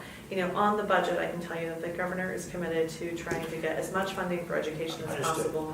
And we may not be able to get to the same number. Also understand. Does not mean that there isn't an importance placed on it. Completely understand that. It is a tactical issue for members of this council who will probably, if the answer is no, you need to fall in line and salute, that's fine, and I understand that. But I may have to remove myself from the council because I'm going to be probably going over the top in regards to the ask. So it's just whether or not I can or I can't. I know I can't go and say the STEM Council believes because I'm just an individual at that time. But if I'm a member, does that bind me as a person? When you say need, does that mean there's a piece of paper? Because when I was chair of the Small Business Advisory Council, I actually signed a piece of paper that said I wouldn't do that. Yeah. Okay, I didn't sign that for this. No. And I just don't want to get you guys in trouble. Well, I have to say that I would hope that we can get to a place where we have open lines of communication. We can talk about this. So I think that, I wouldn't, Eric, you're fantastic. I wouldn't want you to feel like you're ever in a place where you have to just understand the real. Yeah, we just want to understand. You can do something because differently. I would hope that we get to a budget where you sort of see your imprint on the budget. You see the sort of importance that's placed for the work that you've done, and that there are trade-offs that we need to make throughout state government. It doesn't necessarily mean that there's that it's a slight to this, and that there will be a moment where we can talk about the number, we can talk about sort of how we arrived at that number, we can talk about the trade-offs that we've made when we've had that number, and then rather than sort of step off and say, okay, now we're all going gangbusters, I would say, let's strategically work together and think about sort of how to advocate for the budget moving forward. Let's if we could make that commitment to each other, I think that would be helpful. I can come back to you and tell you the legal answer. I'd like to transcend the legal answer and say, I understand strategically, we want the same things, Absolutely. and I think the governor wants the same things, and I think that there's an approach going into the session where we will be more effective if we are working together in advocacy for the budget. But the trade-offs you made, we may not agree with those trade-offs. You made them in a holistic sense. We're trying to look at it from one perspective, and it really depends on how you decide to make those trade-offs. And so we don't know the answer until we see. It's kind of like wait till we see it. So I think we need to hear from you is when the budget is cast, that we get some have a meeting with, whether it's confidential or whatever, so we understand where you came out, so we at least can understand why you did what you did. We may disagree, and then we'll have this conversation later. But I mean, I think that we have to see where you guys came out. Sure, So, yeah. So Yeah. we're all speculating what it's going to say. And, and CTE is part of this. Math and science is part of this, and obviously the STEM part of this. They're all connected. I just know from all the other meetings I'm having with industries, industry is boiling up for a pretty large ask, much larger than what we put forward in CTE combined, right? And I'm involved in that aspect of that movement, and I'm just going to be put in a weird place if I have to step out. And I would say from the strategic standpoint where you just said to come from, the governor's budget comes with a lot of trade-offs. And again, hearing where those happen and what they are will be fantastic so that we can continue to grow together on that. I think there's a strategic aspect of where industry comes in alongside the governor's budget, where it could be strategic from the governor's point of view to leverage what Eric's position is on that. So that's where I would look at it from. Well, It's that's not where I going think over this, it's coming around to When Danny said, let's keep talking about it, it's like there's multiple ways to advocate in multiple places. So, after we see the budget, and if within your industry you're wanting to feel like either as a person or in your position you have to advocate, or to help us get farther in education, Right. that's when we just have to talk together about it. I wish there was a firm yes, no, but it's really, it's almost like taking it in stages, but staying together around it, because we understand that the legislators also want to contribute the resources. And, Yeah. and I know in education, typically it ends up as a bigger number when they get everybody involved. gets, So yeah. Totally. And the governor's budget is constrained by the first round of Forecast. forecast. So I think that's the other thing. And so I think what I'm hearing is that Nancy and I should come back to you. We should have a conversation, continue the conversation. I really see where we're aligned and, sort of want to continue that alignment. I'm really hopeful about the budget. Well, I hear two and about things. your work. Okay, I hear two things. Okay, and one of them is, what are we as an organization bound by? Okay, so I think we need to know what that is. And then there's the collaboration that we need to have to ensure that we're all aligned on the outcomes we really want, which is, I think, the same outcomes. It's just that we're coming at it from different versions. Totally. And I hope that we lead with collaboration. Oh, and, absolutely. And the final piece of this is, how does this play out ultimately into people's decision making down the road? We got the money, but now does it get done? Does it get spent the way we want it to be spent to get the right outcomes? Because if it's just a big number, then it's going to get chopped up and spit out, and it may disappear because at the end of the day there may not be enough or whatever, and then the STEM somehow get dropped off the table because we got to do this, we got to do that, we got wages, we got increases, and all of a sudden there's nothing left, as opposed to an earmark for STEM and CTE and math and science that actually gets spent to get those outcomes. There's nothing more powerful in that first conversation with the legislator when they ask, is this in the governor's budget? And it's great. Yep, it's all right there. I'm just here to reinforce, support. That's what I hope to be able to do. Because there's no doubt that's an easy path through the legislative session. And that's my concern. It's just, are we in agreement? It may also be, yes, a lot of this is in there. From an industry perspective, we'd like to find a way to support ed from some other sources. And it would be nice to have that strategy discussion with you and the governor, because that's where I think the power of the industry backing that we I bring. think that's what Danny says, stay with us and let's keep talking and But let's... understanding. Yeah. You need to bring us along so we Yeah. know where you're at. Yeah. Okay, well, thanks, Danny, for Danny. that. Thank you. I'm such a big fan of all of you. So it's nice, and it's nice to. Lisa and I have been sitting next to each other, but I think No, nice to see you. yeah. Thank you so much. I really appreciate everything, and we'll continue to be in touch. So Nancy, before you shared these documents, the one thing I didn't see in here, maybe you can help see, is there's nothing here around math and science. There's a little bit around math education. There's very little around science education. And how does that, or maybe it's some, is it just the hubs is where it happens? But that's not going to happen in the system per se. Okay. Maybe. Yeah, Would you go like to answer ahead. that? Sure. Well, I think, Jim, there's a couple of things. One is that the STEM hubs themselves have a really strong push on teacher professional development, externships for educators, internships for students, and a number of things where we're doing those collaborative efforts that are going to increase math and science achievement as well as that early career awareness The other piece that is not reflected directly in here is the Network of Quality Teaching and Learning, which was a separate legislative fund of $33 million that is actually new, right, in the budget automatically. And they're within the strands of the Network of Quality Teaching and Learning, they're really focusing on the Common Core implementation and the Next Generation Science Standards. So those are complementary efforts to this as well. Yeah, I think the other thing, and this is where there's multiple things, I mean, the OEIB, every school district, every community college, every university signs an achievement compact with us. And then we allocate money based on getting the outcomes. 5th and 8th grade math are two of the measures on the achievement compact. And it's, it's demanding that we increase at a rate that you guys want, even, by 2025, that we all kids meeting or exceeding. So we're really working on the math by having it as part of the achievement compact. And we're also relying on STEM.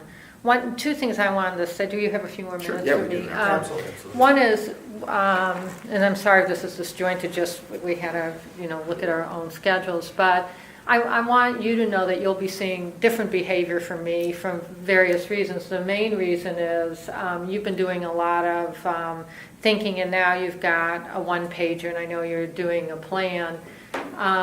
And Mark will tell you, he's started to see changes in the organization. Like I have a weekly meeting with directors. What they'll be hearing, you're getting a preview of this, at the Monday weekly meeting is that I need in writing an update from you every week about what's happening with STEM Council, what's happening. There's 8 different directors, particularly in terms of investments and moving forward. So I'm very much in gear up for the session mode now, and so I have to be, Mark has been a really good communicator with me, but he needs to be even a greater communicator because I need to be in much closer touch with this group because we're moving into, right now we're trying to get things in the budget, and then we're going to move into a legislative session where really what all you were saying is, if the budget's not where we want, how do we work together then to find the additional resources?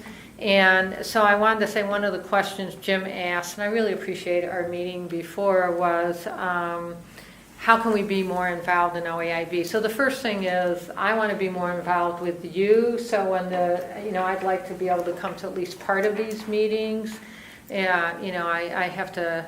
If I'm out of town, I can't, but, at least come to part of these meetings and be able to keep reporting back to you. I think communication between us is critical and needs to be at a, start fast and pump up the speed right now, just because of where we are in the calendar. So that's the first thing. And so I'll be hearing more from the staff who support all these councils. And really there's just so you know, so you're not thinking like, am I one of 45 councils? There's really 2 that it's the STEM Council and the Accelerated Learning, which is getting more college credits in high school, which can really support this. It's not unrelated because there's many kids who don't have full schedules, and if we could send them up to University of Oregon and they get to work in some of the science labs up there, they could be filling a schedule and be getting really excited about a career, a STEM-related career and stuff like that. So those are really the only 2 other than what's ended up here and what your STEM Councils has done and Accelerated is reflected in here. But those are the 2 groups that I have outside staff who are really working on. Now we have other staff who work on outcomes and investment, the equity committee, and the best practice committee, and all of them will be reporting to me. But so one question was, how can we get more involved? And I think that's a good question because I know you folks have been in front of the OEIB 3 times, I think, and you kind of give a presentation and you go away, and it's like, well, what do they really take from this? I'm just putting myself in. I don't know. Operator, you still there? I don't know if we're channeling each other or what, but that's how I would be if I was in your position. So. That's why I think it's really critical that maybe we could come back, I could come back more and tell you precisely, kind of like we've tried to say, we do see you reflected in here, but we haven't communicated to you that we see you reflected in here, so we have to do that more. So there'll be a weekly communication from the staff. I'll be coming back more, and there's some other ways you can get involved, and we just have to decide. I guess I really would like you to decide. One is that we do have a best practice committee, and we do have an equity and partnership committees. A lot of these proposals generate from those are subcommittees of the OEIB. Members from here could sit on those groups. That would be one thing, but I'm looking at all of you, and I'm wanting to just thank you for how much time you've given already, and a special shout out to Eric and Aubrey, who's been doing this for a very long time, and then Jim chairing. It takes a lot of time on all of your parts. The other thing that I'm starting to talk to board members about is could we have a board member from OEIB who was ex officio here and really sat through these meetings, and then as a regular part of the agenda when committees presented would be to present to the OEIB just about, what they kind of heard, where you are, and stuff like that. I think when I talked to Jim, that was kind of the one that kind of felt like maybe a preferred, or was that just a bring? No, I think that's a good way, because you get the full content of it, and they can bring that back. Yeah, I mean, again, it's about integrating. Yeah. And that the work that we're doing here, and we've done a lot of groundwork over the last few months, but our expectation is that the work that we're going to do here is very strategic, and we don't want that lost. Right. And so we need to gain alignment, so that there's alignment with OEIB, there's alignment with the governor's office. And if not, then our impact will be limited. Yes. And that will be frustrating for all of us. Right. It also allows the council to ask the OEIB member, what are they doing?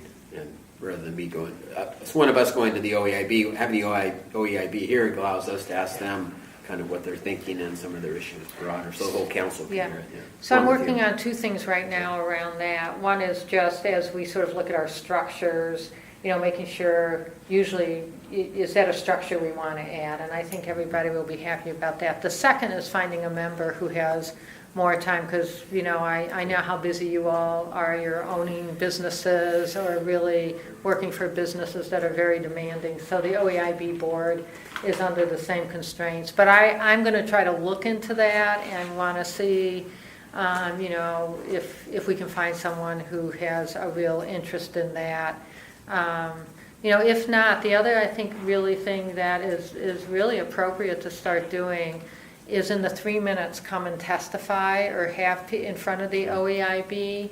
It can be very powerful. Sometimes, it can be done multiple different ways, and we're beginning to see that. We're beginning to see people who see themselves in these proposals coming to testify on behalf of them. So. Nancy, Mark? Yeah. This is Jessica. One of the things that might help make that a little bit easier, help facilitate that, is if we could arrange the board meetings to sort of coincide with each other. So maybe, one day after or one day before. So that if a board member wanted to come up and attend both, it would be, you could do that right in a row. Yeah. I was even thinking maybe doing one during the year where there's an overlap, where maybe one's... That was another suggestion, yeah. I know we just finalized our schedule, so that'd be very hard. That was not an easy task. I'm sure it's not easy. But the other thing is written testimony is fine, too, a written testimony with... Mark can certainly read a written testimony on behalf of the STEM Council, just always saying how important it is. That's public testimony. Everybody has a right to do that. And what that does, of course, is it just keeps reminding the OEIB, about your very important work. I'm going to be reminding the OEIB about that, through these processes, but that is a vehicle. I wanted you to know that is really available if you wanted to do that. So I think it sounds very good, Nancy. And in particular, we've been focusing on, with guidance from Mark, not worrying about how. We've been worrying about what and strategic. But very quickly here, we've gotten into, well, how do we now do the tactics? But it's not we, STEM Council. I mean, I was very encouraged by some of the programs or policy initiatives you started to describe, and as you described them, I thought, that's how that'll happen. And then I stopped worrying about that.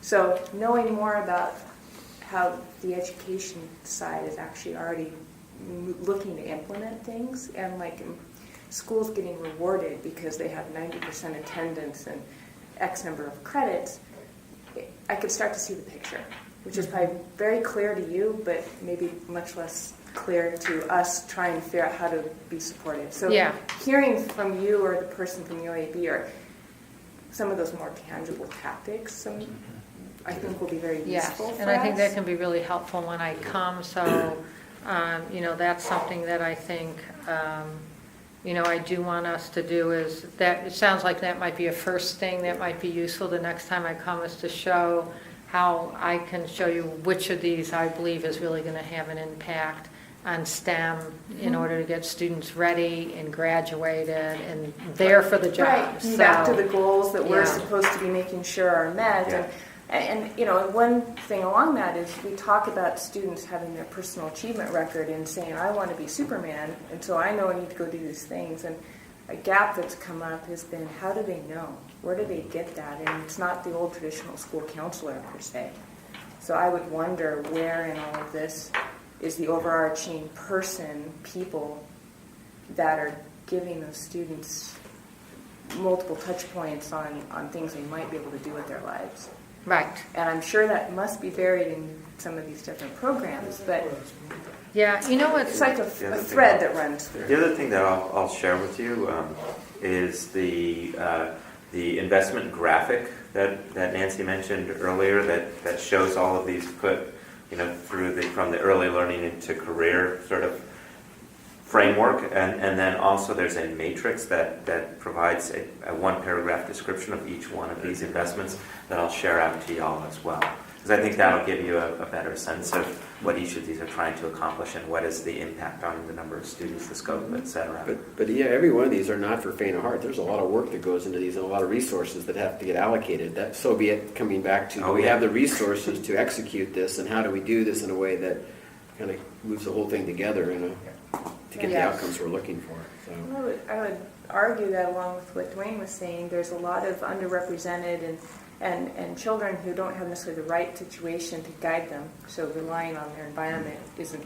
But there's also very well taken care of parts of our children who still have educated parents that don't know what to tell their kids to do in high school. So anyway, I just put that out there as a broader, and I'm sure. Do you know what I'm sensing? And this happens for me too, because when you're at a policy level, or we're in a policy level, it's hard to let go and know that you have to rely on a field to implement it. It really is hard to do that, and I really think a person I want to bring is Peter Trumba, who is the chair of, you've maybe met Peter, but I can tell you as just retired from being a superintendent, these issues, there are software programs, Naviance is one example, where really provide a lot of guidance to the kids. Now that's not without a counselor, but there's really some programs already in place that will lead kids. But, there's surveys you can take about interest, and then there's these programs. So maybe if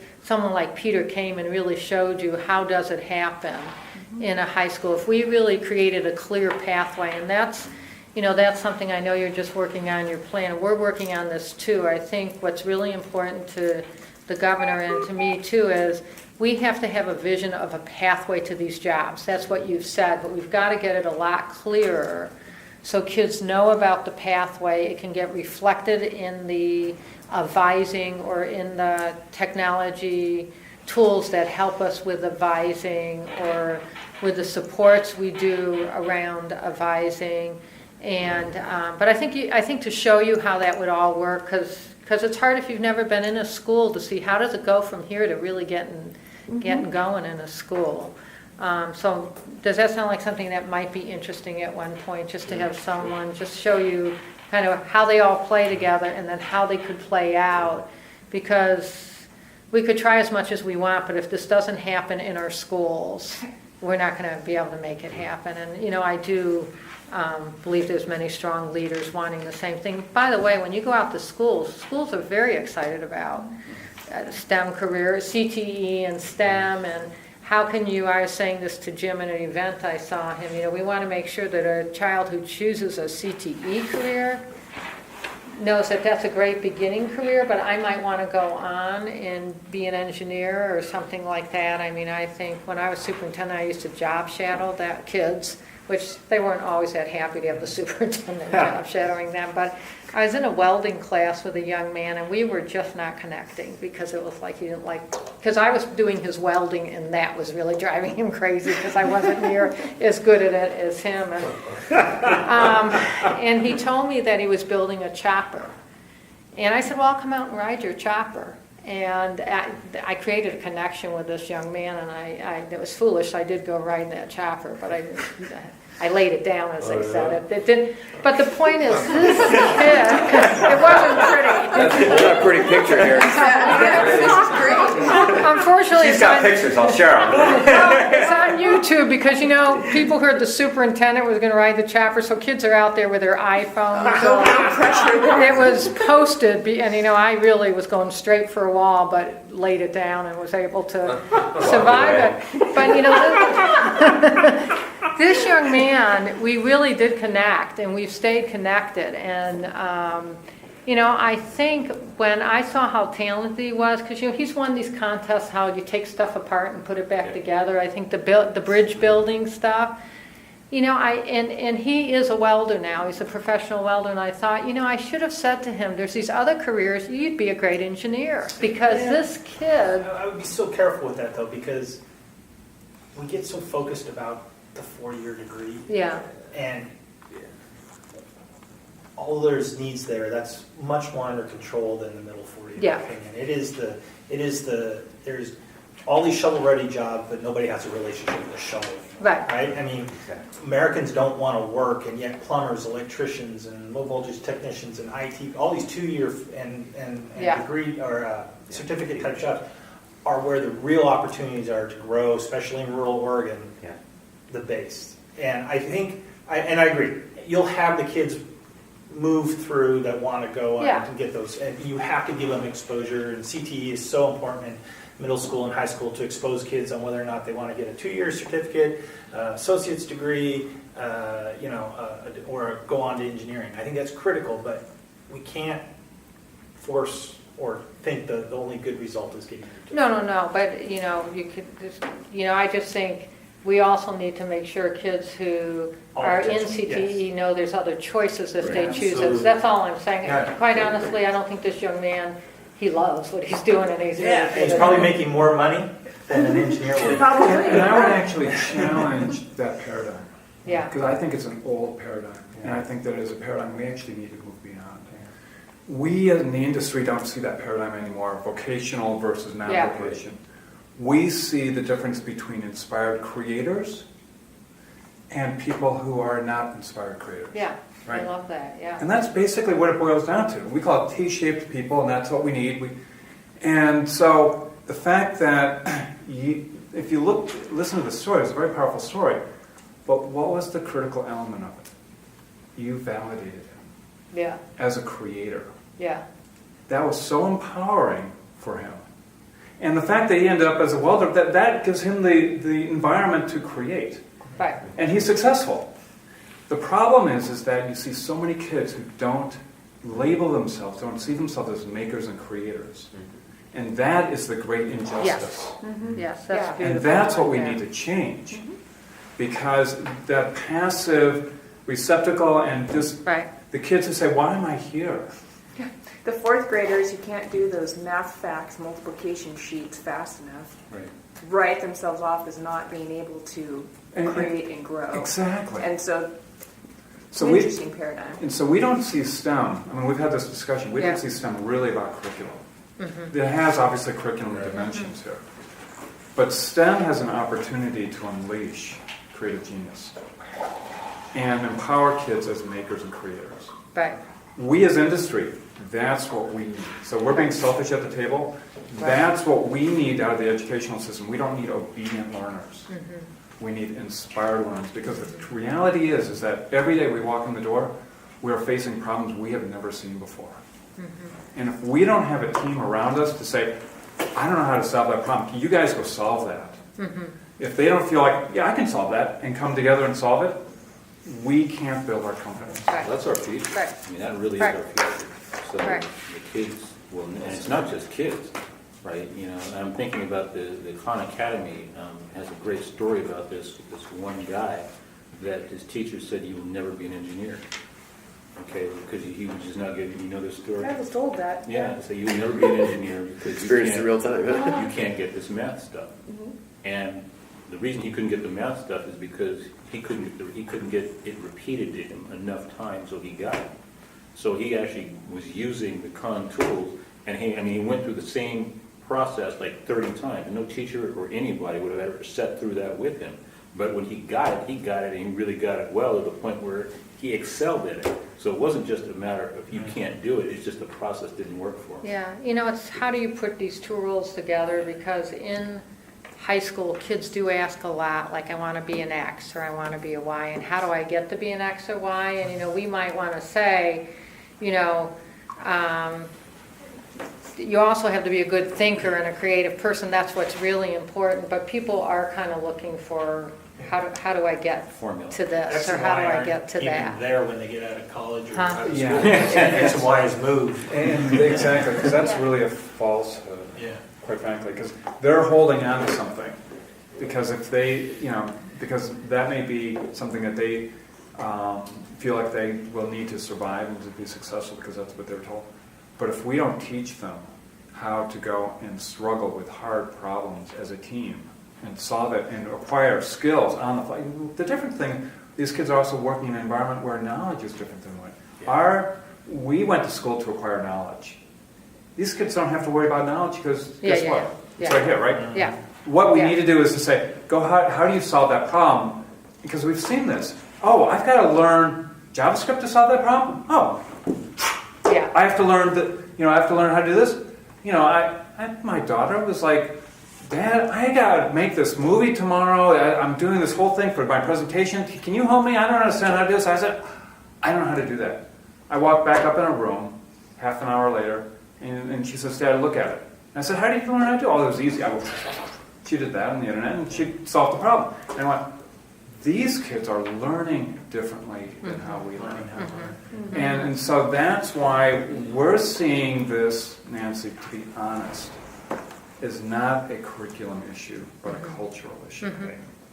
The fundamental aspect is that we no longer live in the industrial age, Right. where jobs are defined and understood, and the skills required for those jobs are defined and understood. Yeah.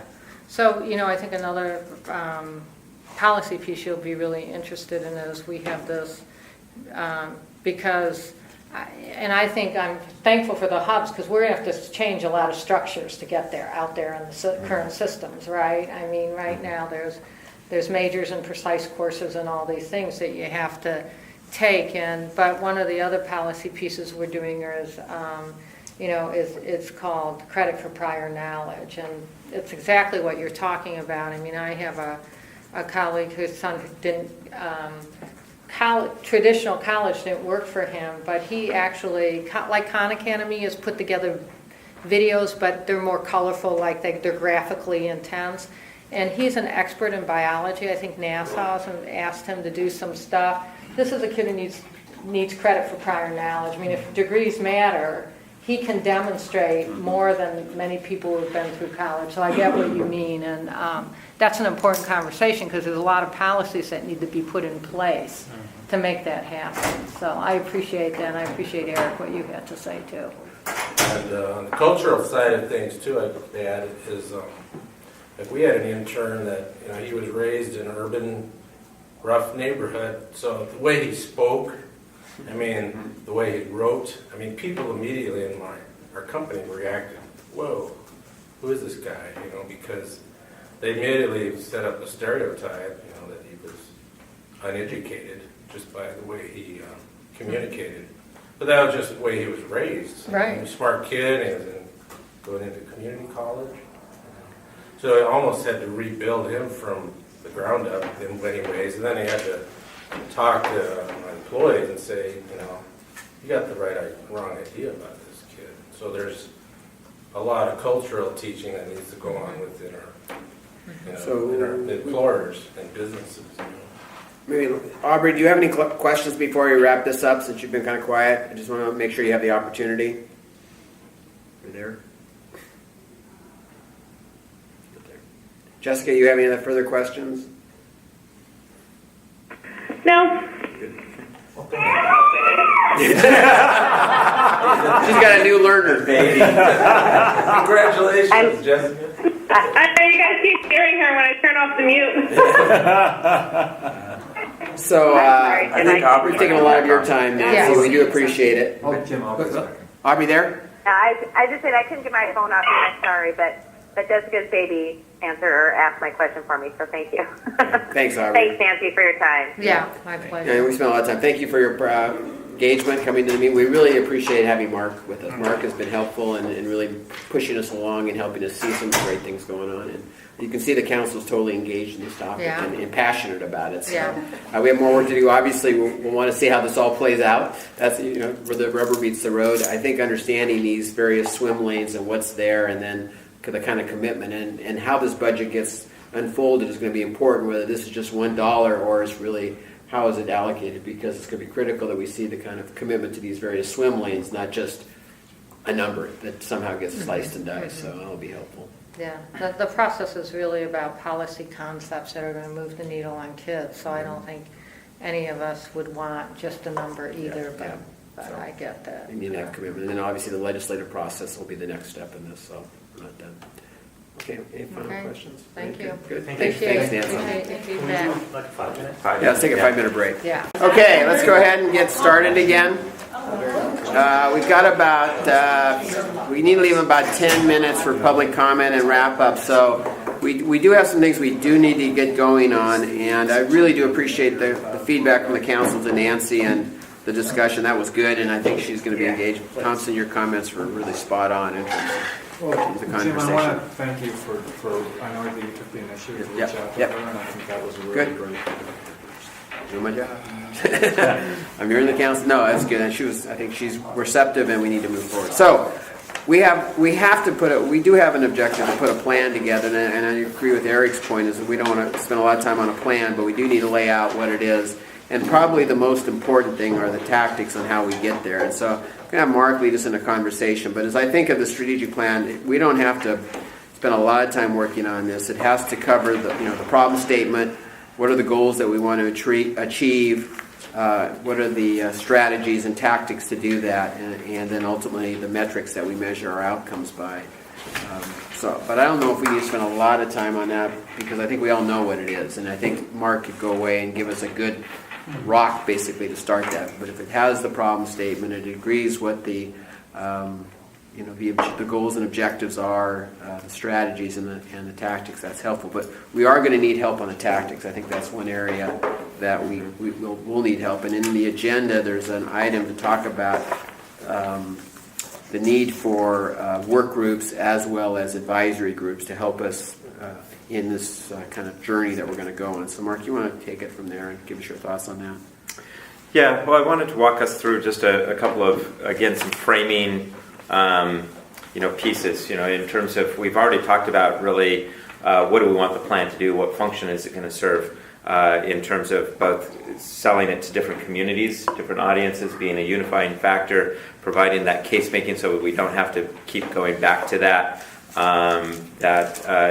really unifies the work, but then it also has a very strong implementation bent to it, so that we're able to delineate or differentiate different roles of various agencies, whether it's policy, whether it's Department of Education, whether it's our out-of-school folks, the roles of industry, et cetera, that it gets to that tactical area. One of the things that I'd like to do is just briefly get your sense of what's the planning horizon that we are aiming for something like this, so that we can start being thoughtful about the tactical implementation, that we're not going pie in the sky 10 years. Well, 2025 is where our goals are right now, but we're not going to be, I don't think that we're going to be doing a strategic plan with that as our planning horizon. There's far too much that'll change between now and then. So what's a reasonable planning horizon from your perspective as a council? Before we answer that one, could you clarify how fast we are expected to produce this? What's our delivery time? Is this to be delivered for the session? No, it's not to be delivered before the session. No. I resign. No. Yeah, we'll just change the name on it. There you go. So do I. That's pretty damn good right there. That's pretty well written. What I would love to do is treat this with an engineering mindset to us and get something that is pretty solid. I think we can articulate the goals of the strategic plan probably in the next 3 months. The tactics and strategies are going to require a lot more conversation, a lot more knowledge, and a lot more wisdom from a variety of different perspectives to put into place. There's some other additional things that need to happen to support this strategic plan. One big one that came up this morning has come up in every single conversation I've ever been a part of. Everybody's putting these things out. Double the number of STEM degrees, double the number of STEM credentials. What are the STEM jobs out there? Well, honestly, without a definition of what a STEM job and a STEM degree or a STEM certificate is, we have no baseline metrics. And so we need to actually have that conversation alongside of this other tactical one, because it's very, very critical when we start then measuring the outcomes that we're driving for. So by planning horizon, I mean, there's strategic, like you said, tactical things. There's some things that I think we need to be able to say that are complete after about 2 years of the STEM Council meeting. Mm-hmm. And that is having all those critical base level, this is our strategic plan, this is the definition of all the different nuances associated with it. That's a very short planning horizon. We need to have that done quickly. Then you have the fact that our product, a lot of the metrics that we're trying to measure takes 12 years, 2 years at a minimum to create, to be able to show any measurable outputs. We're going to not only have to understand that horizon, but then if those measures take too long, then what other ones can we find that can be measured more quickly? Mm-hmm. So I think there's a kind of a 2-year window, which I think started last year for planning. Then I think there's about a 6-year window of implementation, of spinning up a base level plan that we need to have support that is almost on the trust us kind of form, in regards we have to have some funding because without it, it'll crash and burn. And then there's the long-term implementation. If the first 8 years is successful, then it needs to be institutionalized and run for ever. So you kind of have several. So I guess I looked at it a little differently, and I did look at it as a 20-year look with basically 4-year increments. And part of that's actually somewhat political, right? The fact that if you do it every 4 years, you're basically going to have 2 legislative sessions in that time. And you basically, you have your measures set up so that they're in cadence with what people need to see to actually make decisions to have the process be successful, right? And in that process, you'll get at least one group of students to go through the whole process. So you have the time for them to be in the system and to make changes through the system at least several times in that cadence. It's long enough timeline that you can set expectations around that. You know that the environment is going to change in that timeline, but it basically says we've got at least a stable framework that we're working in. So, and then putting measures that essentially can tie into that, right? So we can make and we revisit. Exactly. So we have a rolling plan adjust, basically. Yeah. Exactly. So the funding model that we go after, is it we have to go back every 2 years, and or are we going to become base? This is a huge question. Well, You know, and you make a strategy to hold yourself accountable. Exactly. That's really the purpose here. So if we do something that is 2050, who cares? Well, you got to have interim metrics to be able to show that you're moving in the right direction. Because that's the only way that we're going to be able to go back and say, look, you trusted us so far, we delivered. You trusted us, we delivered. So it's a matter that we have got to make this, because we have to hold ourselves. If we're going to be truly fulfilling our role to guide this, we have got to define clear objectives that can be measured and that we have responsibility to deliver. And that we have to then get, and that's the only way to get to the point of the long-term funding, is for people to say, I'm going to continue because there's no way I'm going to back up. We want to make this something that you cannot defund because of the implications. Yeah. There was a comment this morning at the meeting at OBC, I think the young lady in the blonde hair made it back there, about this isn't about just a Band-Aid kind of situation. This is about changing how education is delivered. So how long does that take? 6 months. For me, it really It's a is cultural change. So we know that it's a long-term Right. game. It's a cultural change. It's huge. It's a Chinese 25, 50-year plan kind of mentality.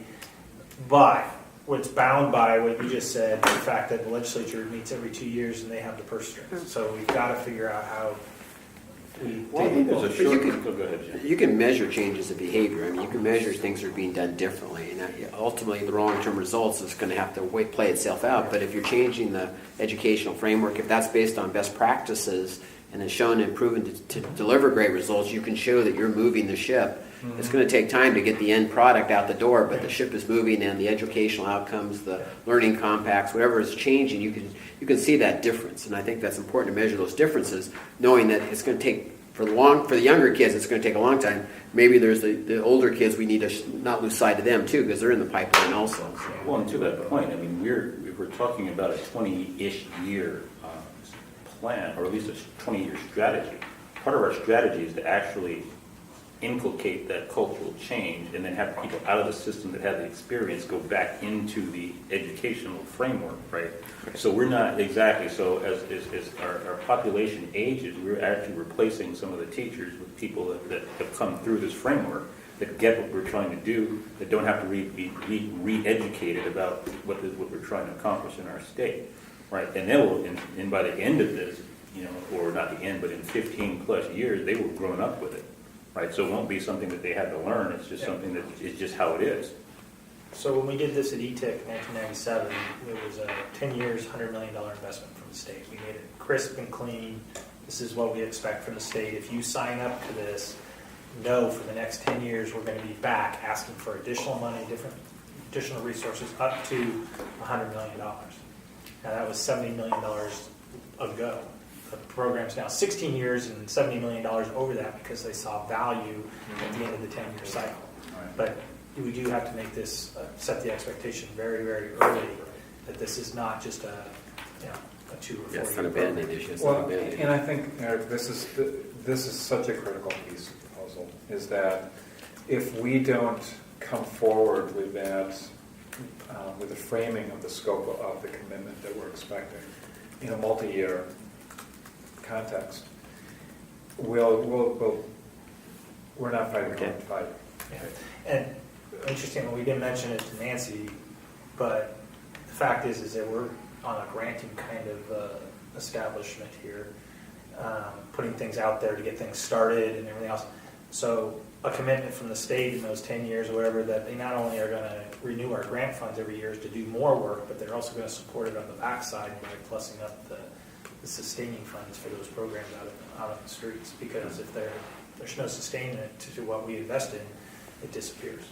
So how do we, if we hire a bunch of new teachers in K-12 for STEM or engineering or CTE, wherever the case may be, how do we ensure those programs actually survive the next budget crunch or anything else? It's got to be a commitment. Well, I think that's where the partnerships can come into this, right? So it's not just one group of people that are looking at solving the problem.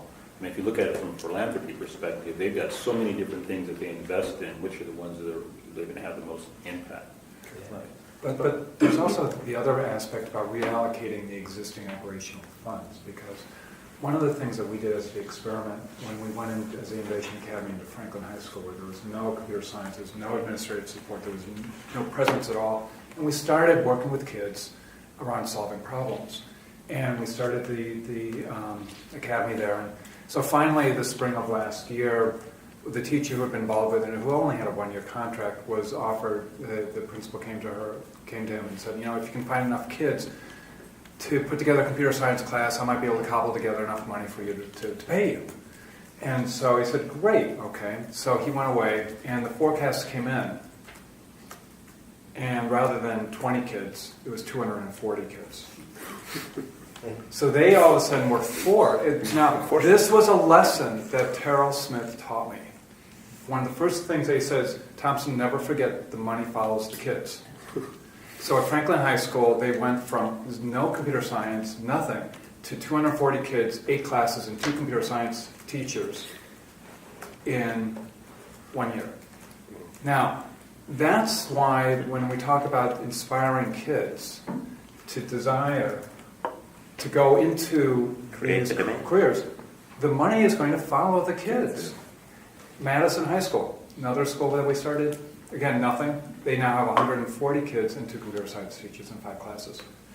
So I think that's why when, you know, the industry coming in and working with the kids, or, you know, the finding ways to change the culture, allows then the shifting of resources to help sustain these over the long term. So I'm hopeful that there can act, you know, because we do have that $6.6 billion fund out there, that partly our work will help reallocate that more efficiently. We'll open up our strategic report with that statement. Yeah, that's right. We're just going to recover our $6 billion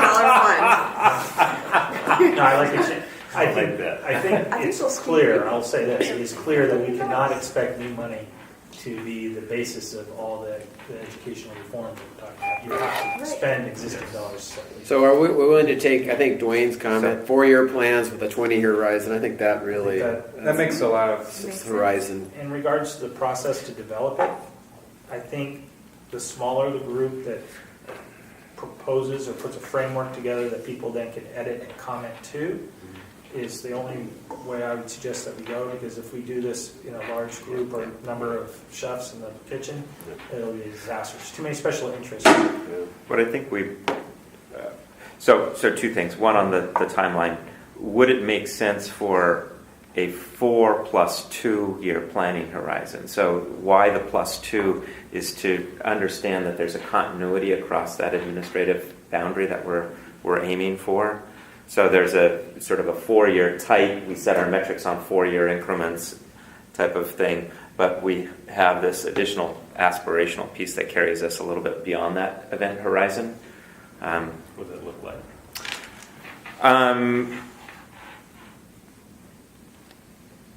Isn't 20 what you're shooting for long term? I mean, isn't there 4 transition to 4? If there's we're at 4, the 2025 is what we're... I know, but we don't have to. We're not bound by 2025 either. I mean, we could say 4 plus.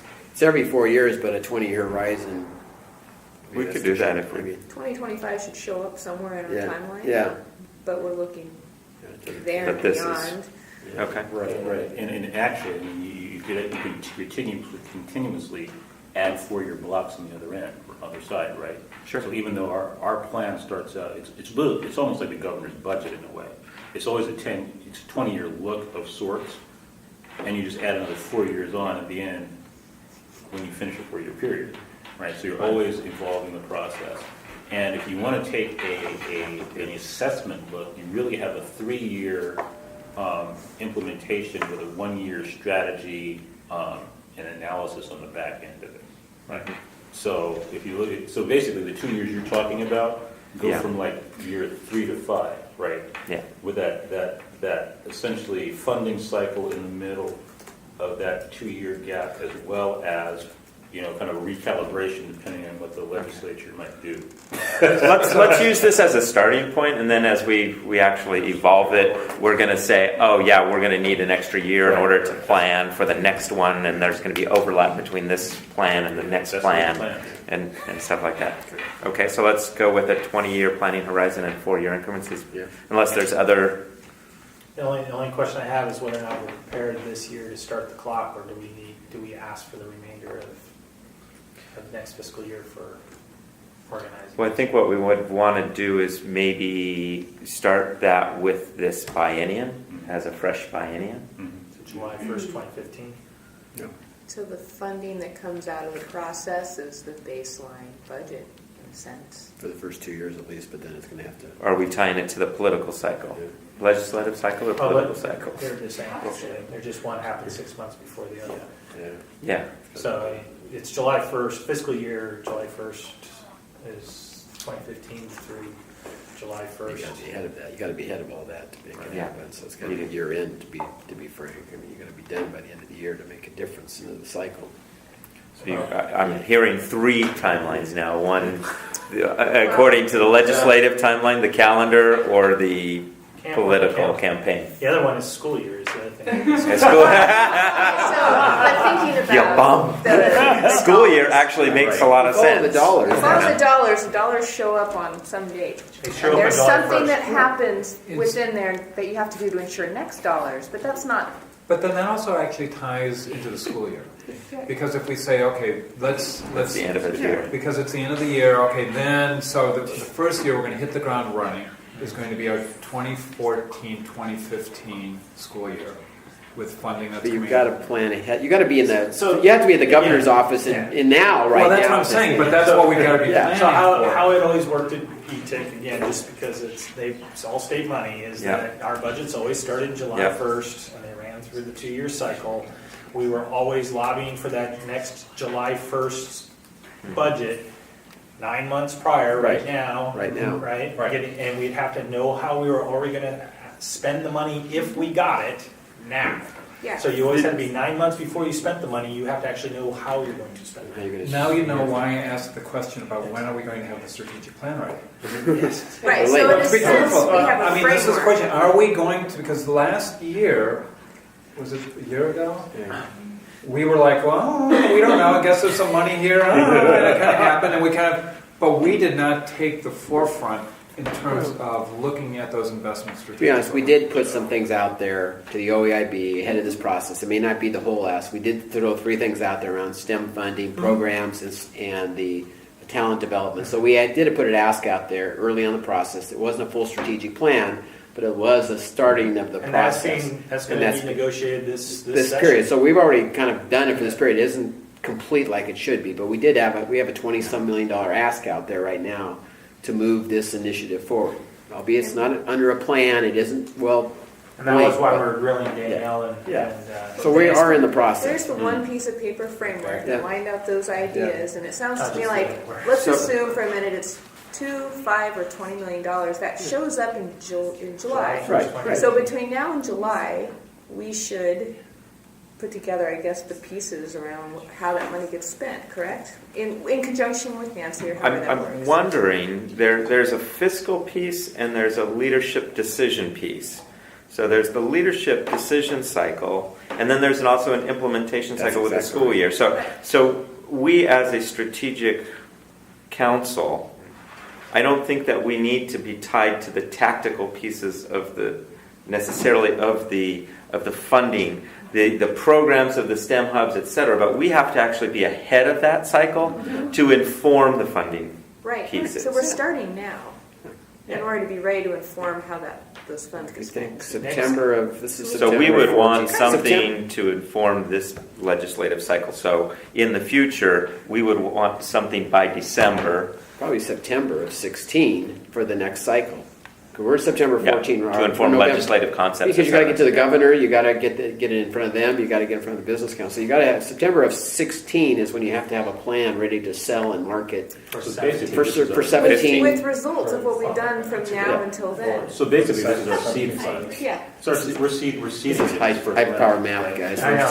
Yeah. Do But we that's take the one or two process. comments from the? Yeah. So, and the cycle works in the sense that, it's all set up for the fiscal year and the school Okay. year's work, because you're getting money July 1st that you're implementing out to the schools for September, hiring. And they're all very used to not knowing what they're gonna get until July 1st, and then mad rush adjustments.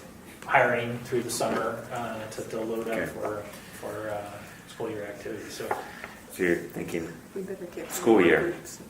no, I think you. ties to decision. We operate ties off to- of, look, you've got to operate off of the legislative. The fiscal. The fiscal, we have to operate off the fiscal.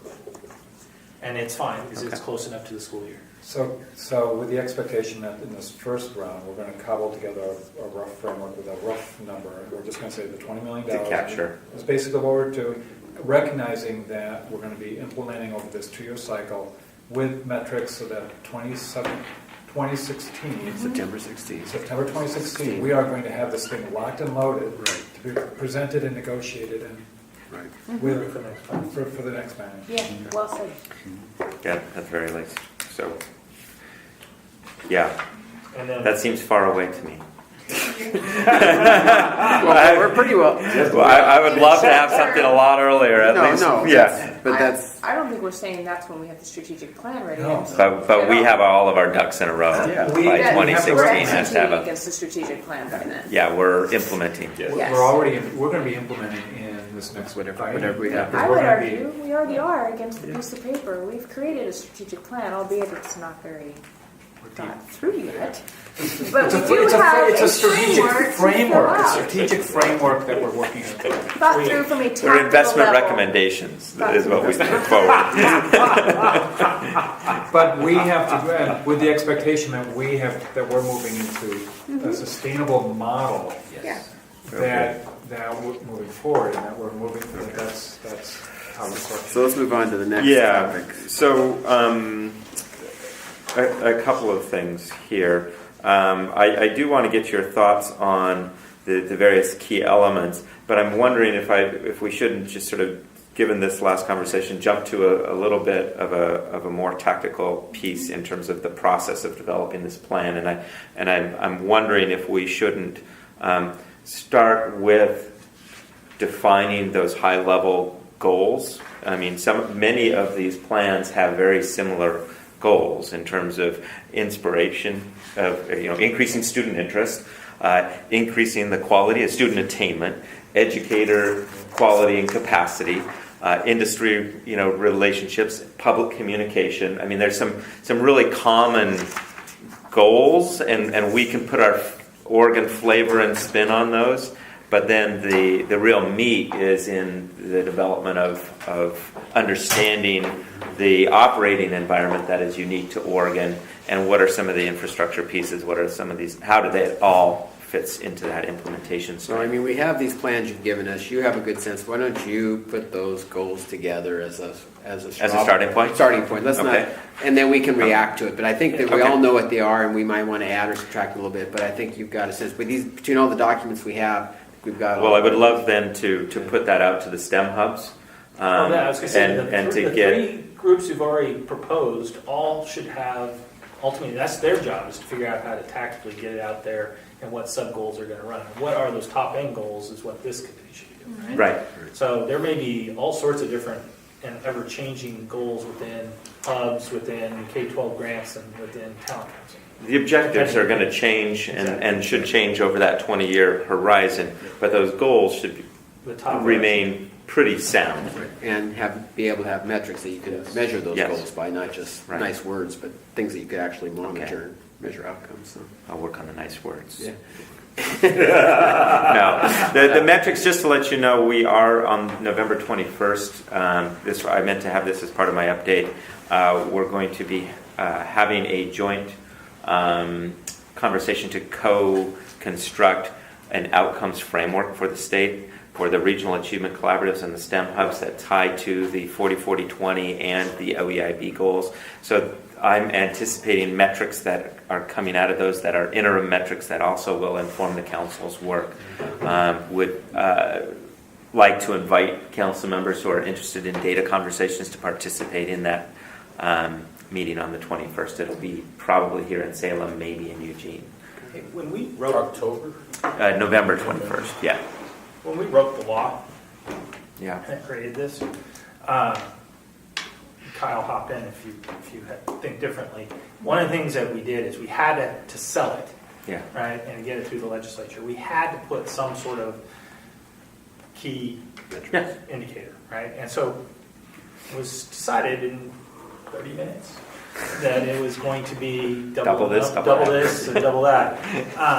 With the conversation held at that time that if the STEM Council thought those were inappropriate metrics, that we should change them. Okay.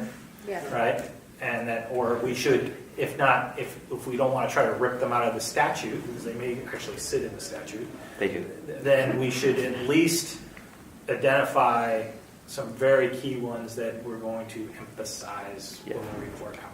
I would hope we look at them as minimums, not just, Yeah. as absolutes, but that's... So the power of any organization like this is more in the bylaws than it is the statute anyhow. So we tried to leave it open enough that this group can control its own destiny. So before we get too hung up on those, I think it's important that we do what we think is right. So add to those goals that are in statute. The other piece on the statute is right now it says STEM degrees, doubling STEM degrees, and given all the conversation around the middle 40 and ensuring that we're including our community college and industry sort of skill-centered work, we probably should seek a modification to that to be credentials and industry certification. It takes a For full the vote of bill. the legislature. Okay. I would not want to All right. Or at least interpret it that. We can interpret the Can we degree. interpret it that way? License. I think that going back to from both what Eric was saying and what Jim was saying, that is the intention is that we own it, but we're not going to go necessarily. But to Jim, what Jim was saying, they are really minimums. Okay. And we recognize that basically to bring Oregon up to the national average is not going to get us into a leadership role. Right. So, but as a process check mark, we have a fair bit to cover. Yeah. And so how are we going to kind of keep pressing out? Well, I've already heard one. Let's talk about the process just a little bit more. How we're going to develop it. How we're going to develop it, because I think that's more important. I think you guys can send me the pieces that you like from the strategic plans that you've seen and give potential feedback on which goals really resonate with you, what aspects, because some of them have a really solid background piece, some of them have a more solid data piece, some of them have a more solid call to the legislature and the policy pieces. So let me know which aspects of the strategic plan make the most sense for you.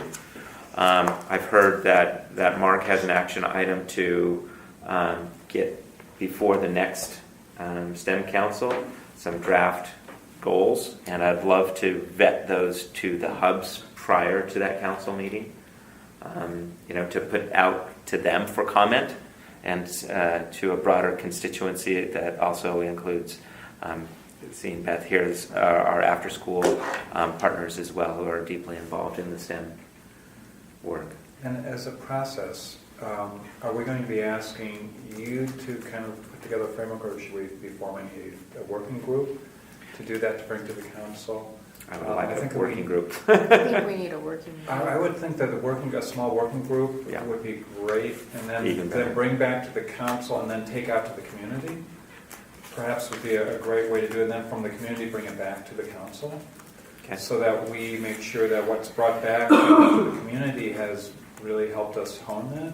Okay. Something that represents, because we're the servant leaders here. We're just acting on behalf of the community. Okay, so small working group to develop the initial goals, then it goes out to vet to the community? No, comes to Come here, comes, okay. comes to us as a council to kind of see and tune it and align it. We all feel comfortable with it. Then we take it out to the community. This would be a great opportunity to bring in the STEM hubs and all and others to say, this is what we're thinking. This is how it's beginning to front up. What do you think?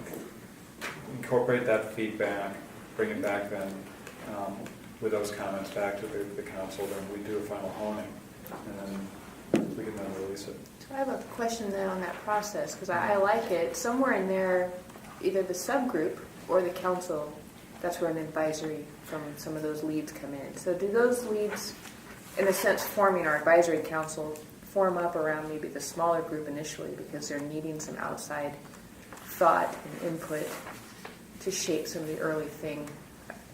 In some way, I could imagine a small working group wanting to reach out to some of the STEM hub leaders to get some thoughts and opinions as they shape this document, thereby sort of seeding our larger advisory as we go. As opposed to we get it all done, and then we try to form an advisory group. I would agree with you. I think that we have some amazing talent in this state who we need to be working with in partnership from the get-go.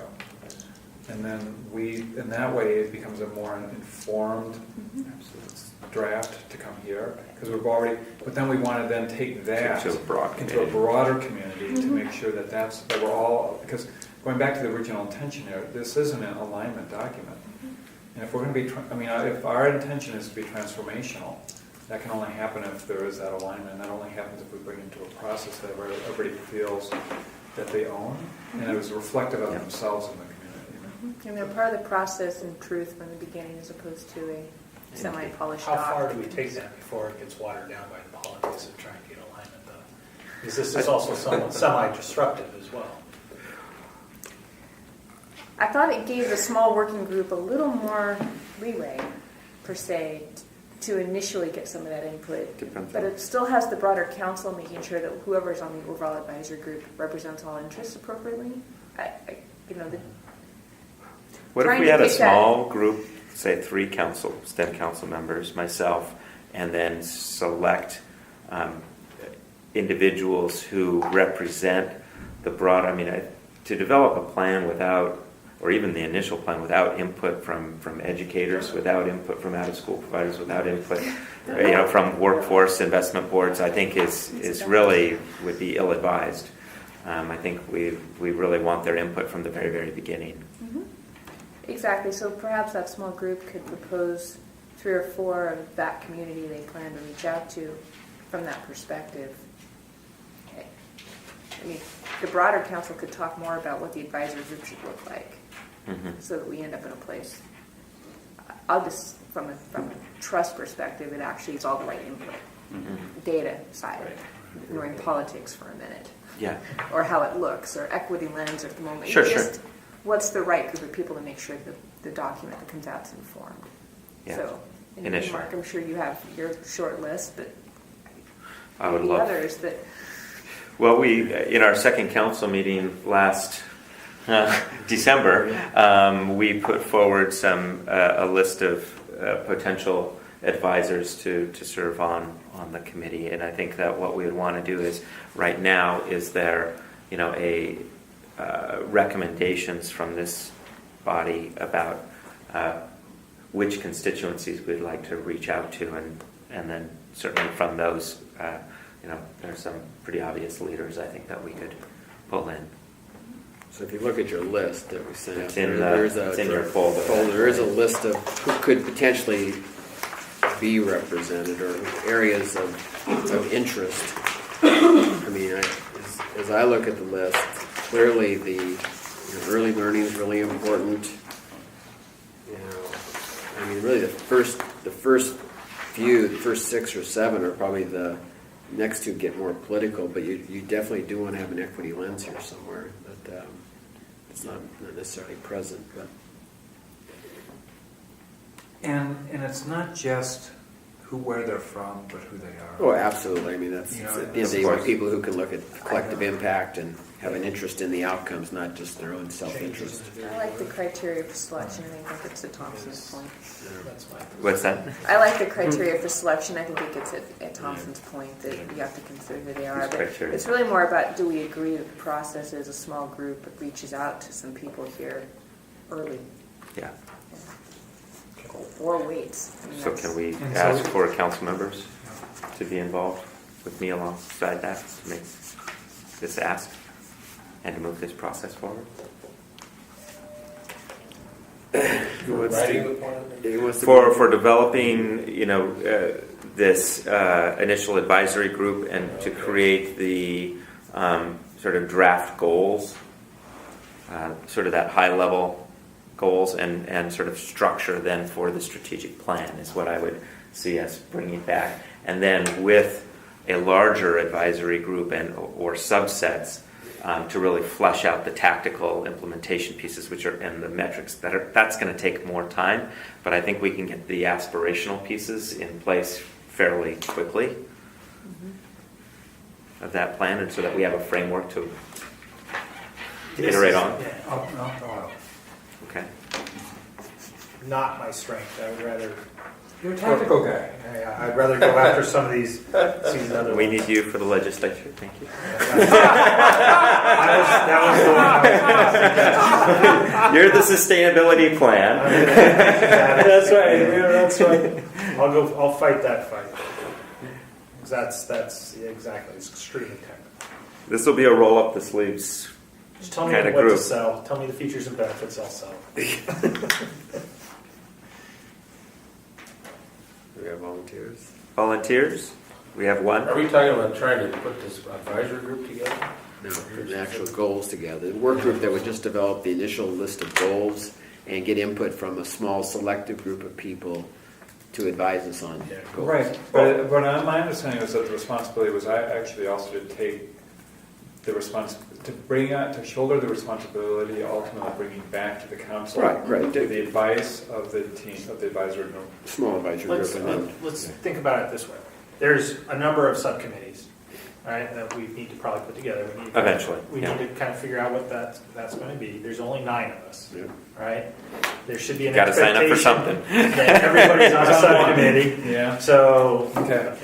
if we don't discuss what those other subcommittees might be, you might, So the process of elimination. So, force yeah, somebody so- into- Someone's going to have to throw the hat into that right now. Exactly. So What do you want Maybe to Mark be could signed up send out, for? I guess what Yeah. just draw and I assign mean, that's right. And all the people who are not here get reassigned. so- seriously, yeah. no, This is Aubrey, I don't know if you know about this. Yeah, no. I hang that phone up. No.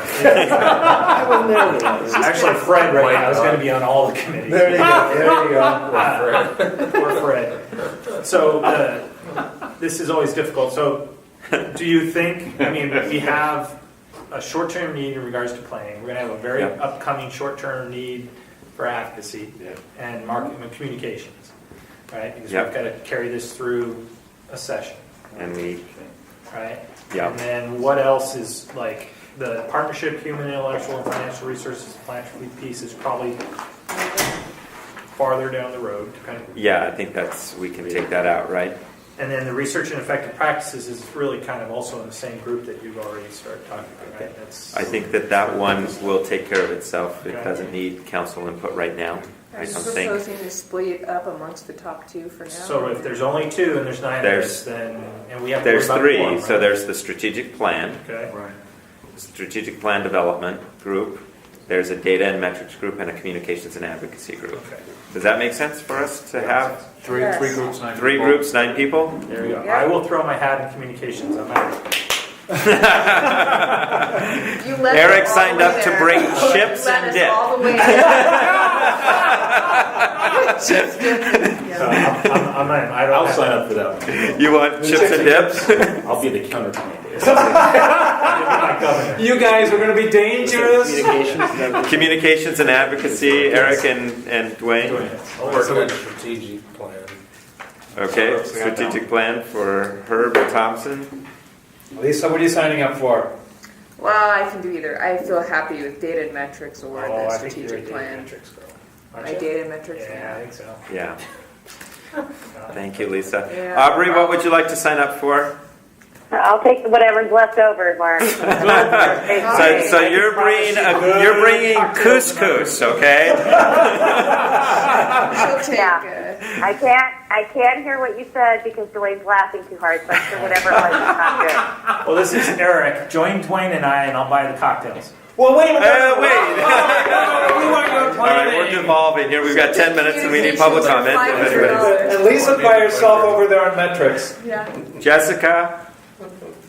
Jim, what are you looking Sorry, Mike, I had to step out for a second, so I missed the whole section. We have three subcommittees, sort of the strategic plan development, data and metrics, and communications and advocacy. And we're asking every council member to sign up for at least one of those groups. Okay, who's on what group? Blind process. Blind process, yeah, that's right. Really? Blind process? No, we're joshing. So, Mark, why don't you let her know who's on? So actually, Herb Thompson and Jim are on the strategic plan, so that's full. There's data and metrics is just Lisa right now. Communications and advocacy is Eric and Dwayne. And 3 on each committee. And we'll need 3 on each committee. So it wasn't full. So strategic plan's only got 2, right? No, Well, it's Herb. I'll take number 1. 1, 2, and 3. Data and metrics? Okay, good. No, strategic plan. I'll have to go to data metrics, that's fine. Okay. I'll move around.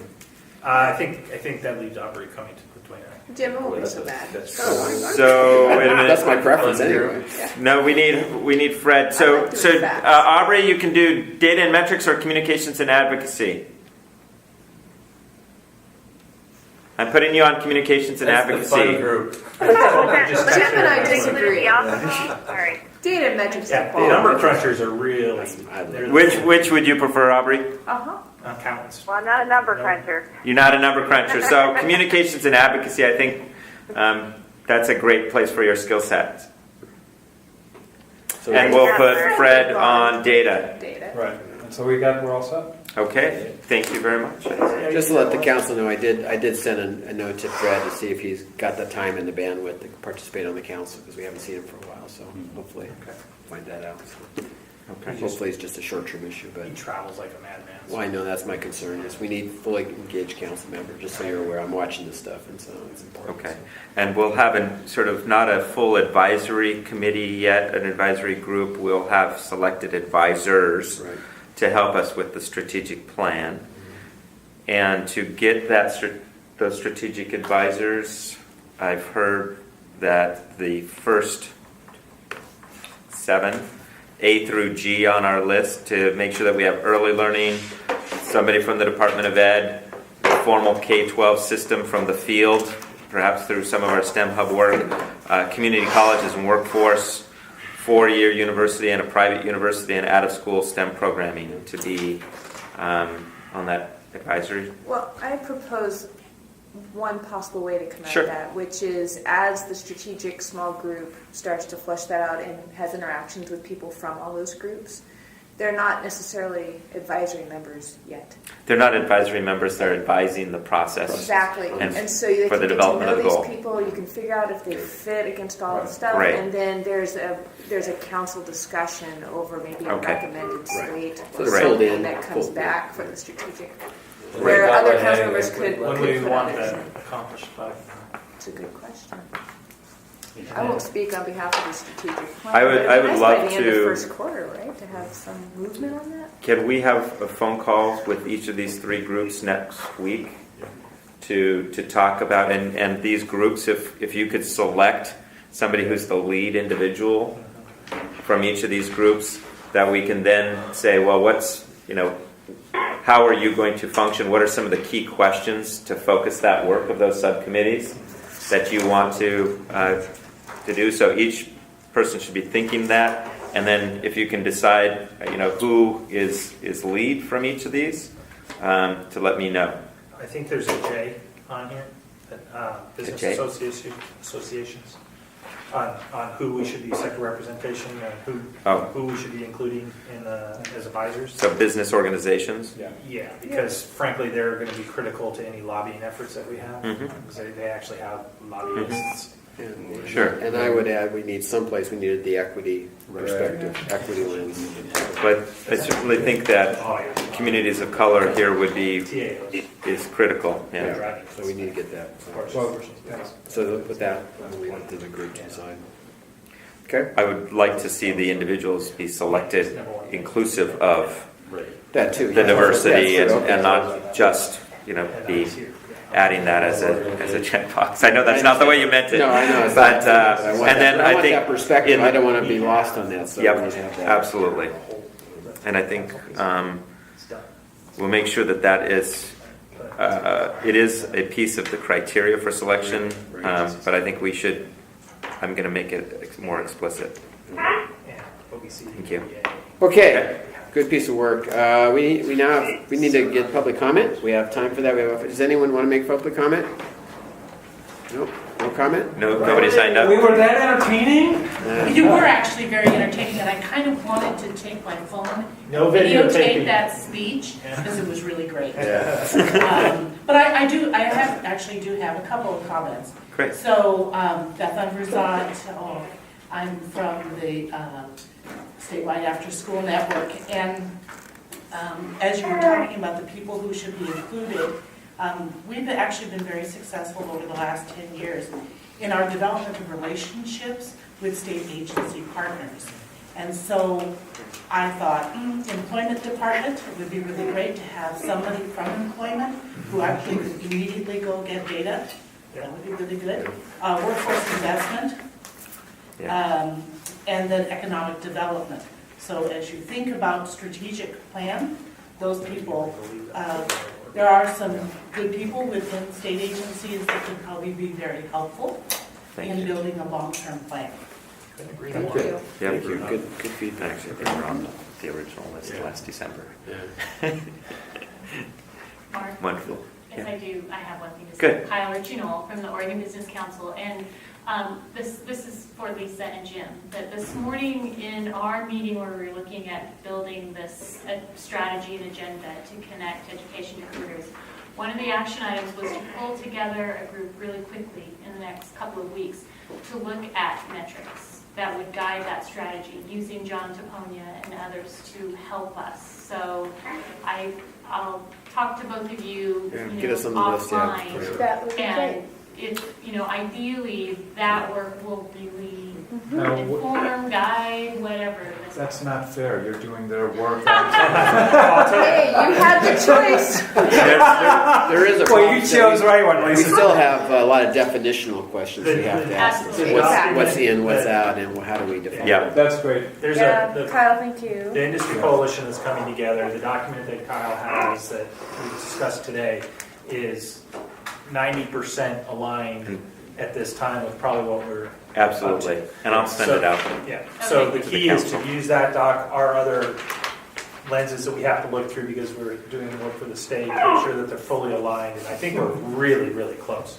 And it's great work. And then to have somebody like John Tapania come in and give us the facts and the supporting information data, is yeah. just huge. So I think it'd be a good thing. How does equity and inclusion fit into that strategy?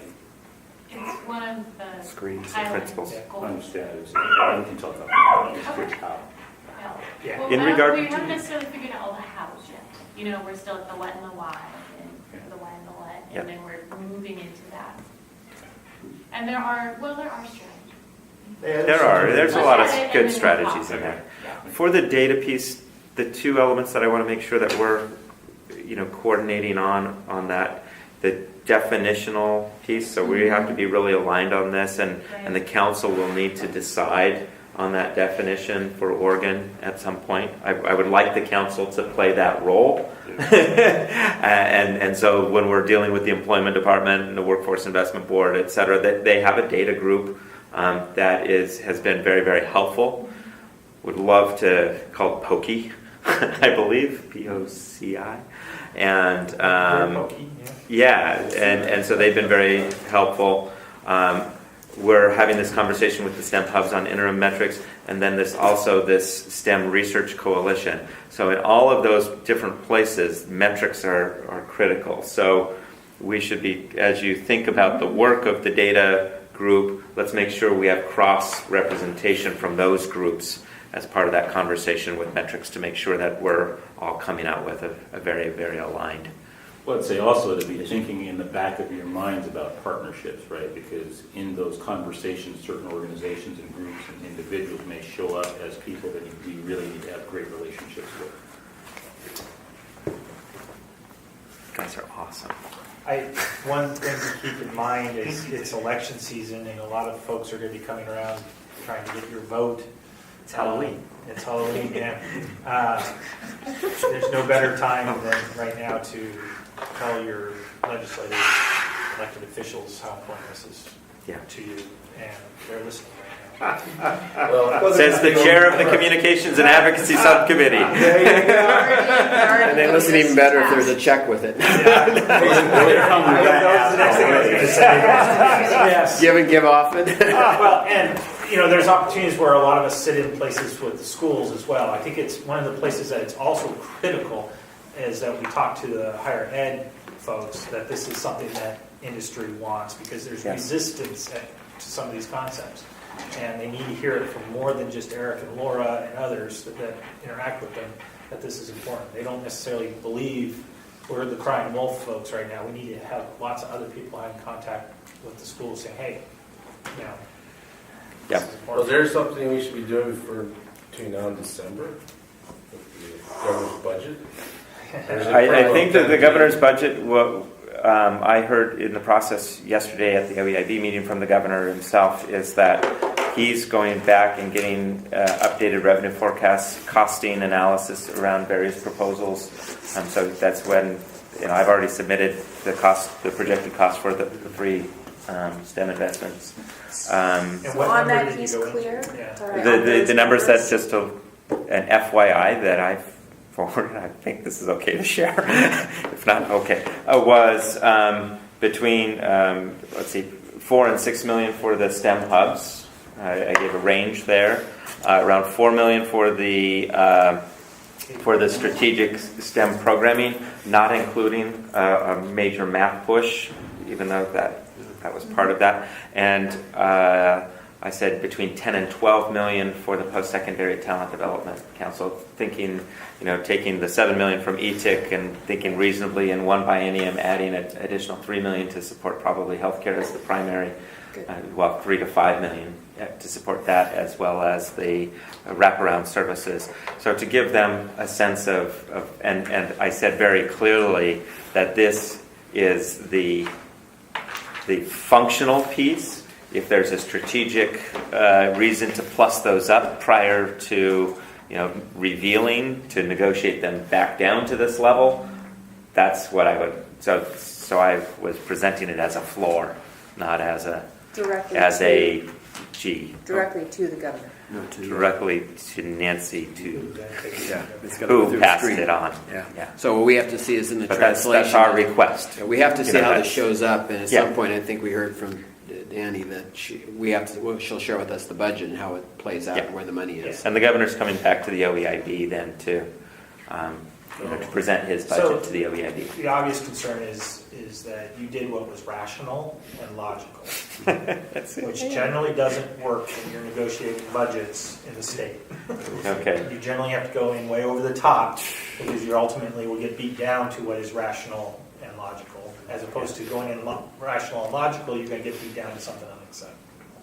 So that's the ultimate concern I would have in the budgetary process, is that horse trading is going to start at this $12 million number, and it's going to end up Rather somewhere than at 15 or 18. No, but Really? I was trying to get pared down to perhaps 6, 5, 7. I mean, it gets hammered that hard, and it's a silly game. I hate that kind of win-lose negotiating kind of tactics, but it's the way it works.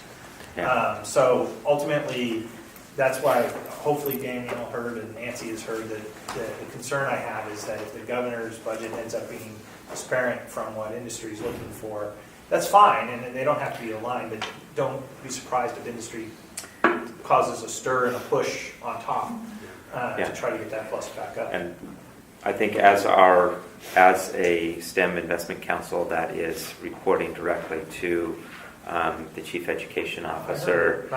We are supportive of the OEIB's strategies. We also know that people have multiple hats and constituencies, and that's similar to the OEIB. I mean, we've got Hannah Vandering from the OEA there. We've got others who have different constituencies, and through this process, this is as a STEM council.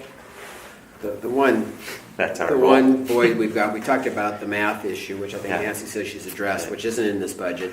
CTE is also not in these numbers. No, we've been asked not to. And we've been asked not to do that at this point, but just recognize those are still key pillars of what we need to accomplish, both on the math side and the CTE. And Absolutely. industry is doing their own thing on CTE or as part of this. Well, Right. it's part of a. But there's also a separate effort on CTE with Right. going on too. So, Sure.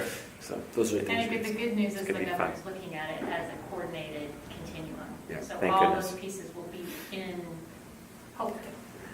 I think we'll see the pieces. I'm not sure that the amounts will reflect what we desire. And then down the road, we have to think about how do they take the money and actually put it to good work to get the outcomes. We just don't do the same thing and just run programs as opposed to changing. To your point, Thompson, how do we change the educational experience? Buy me a beer. Okay, so All right. action items, just to be clear, action items, we're going to monitor OEIB and make sure that gets, the numbers show up there and strategy. We're going to make sure that we get a review of the governor's budget when it comes back. Next week, Mark's going to try to set 3 calls up on these 3 subcommittees to get that work going. And the subcommittees will self-select a leader of their efforts, so. Okay. All right. Okay. And you're going to give me feedback on the various goals and key elements from those strategic plans that you feel should be essential to our own strategic plan development. Just high-level one sentences. You don't have to go in and You enumerate. just say, love Massachusetts for this, this, and this. However you want to write it down. Yeah, Be get easy. as specific as you is clear. Yeah. Okay. Thank you. Anything else for the good of the council? Thank you. Motion to adjourn.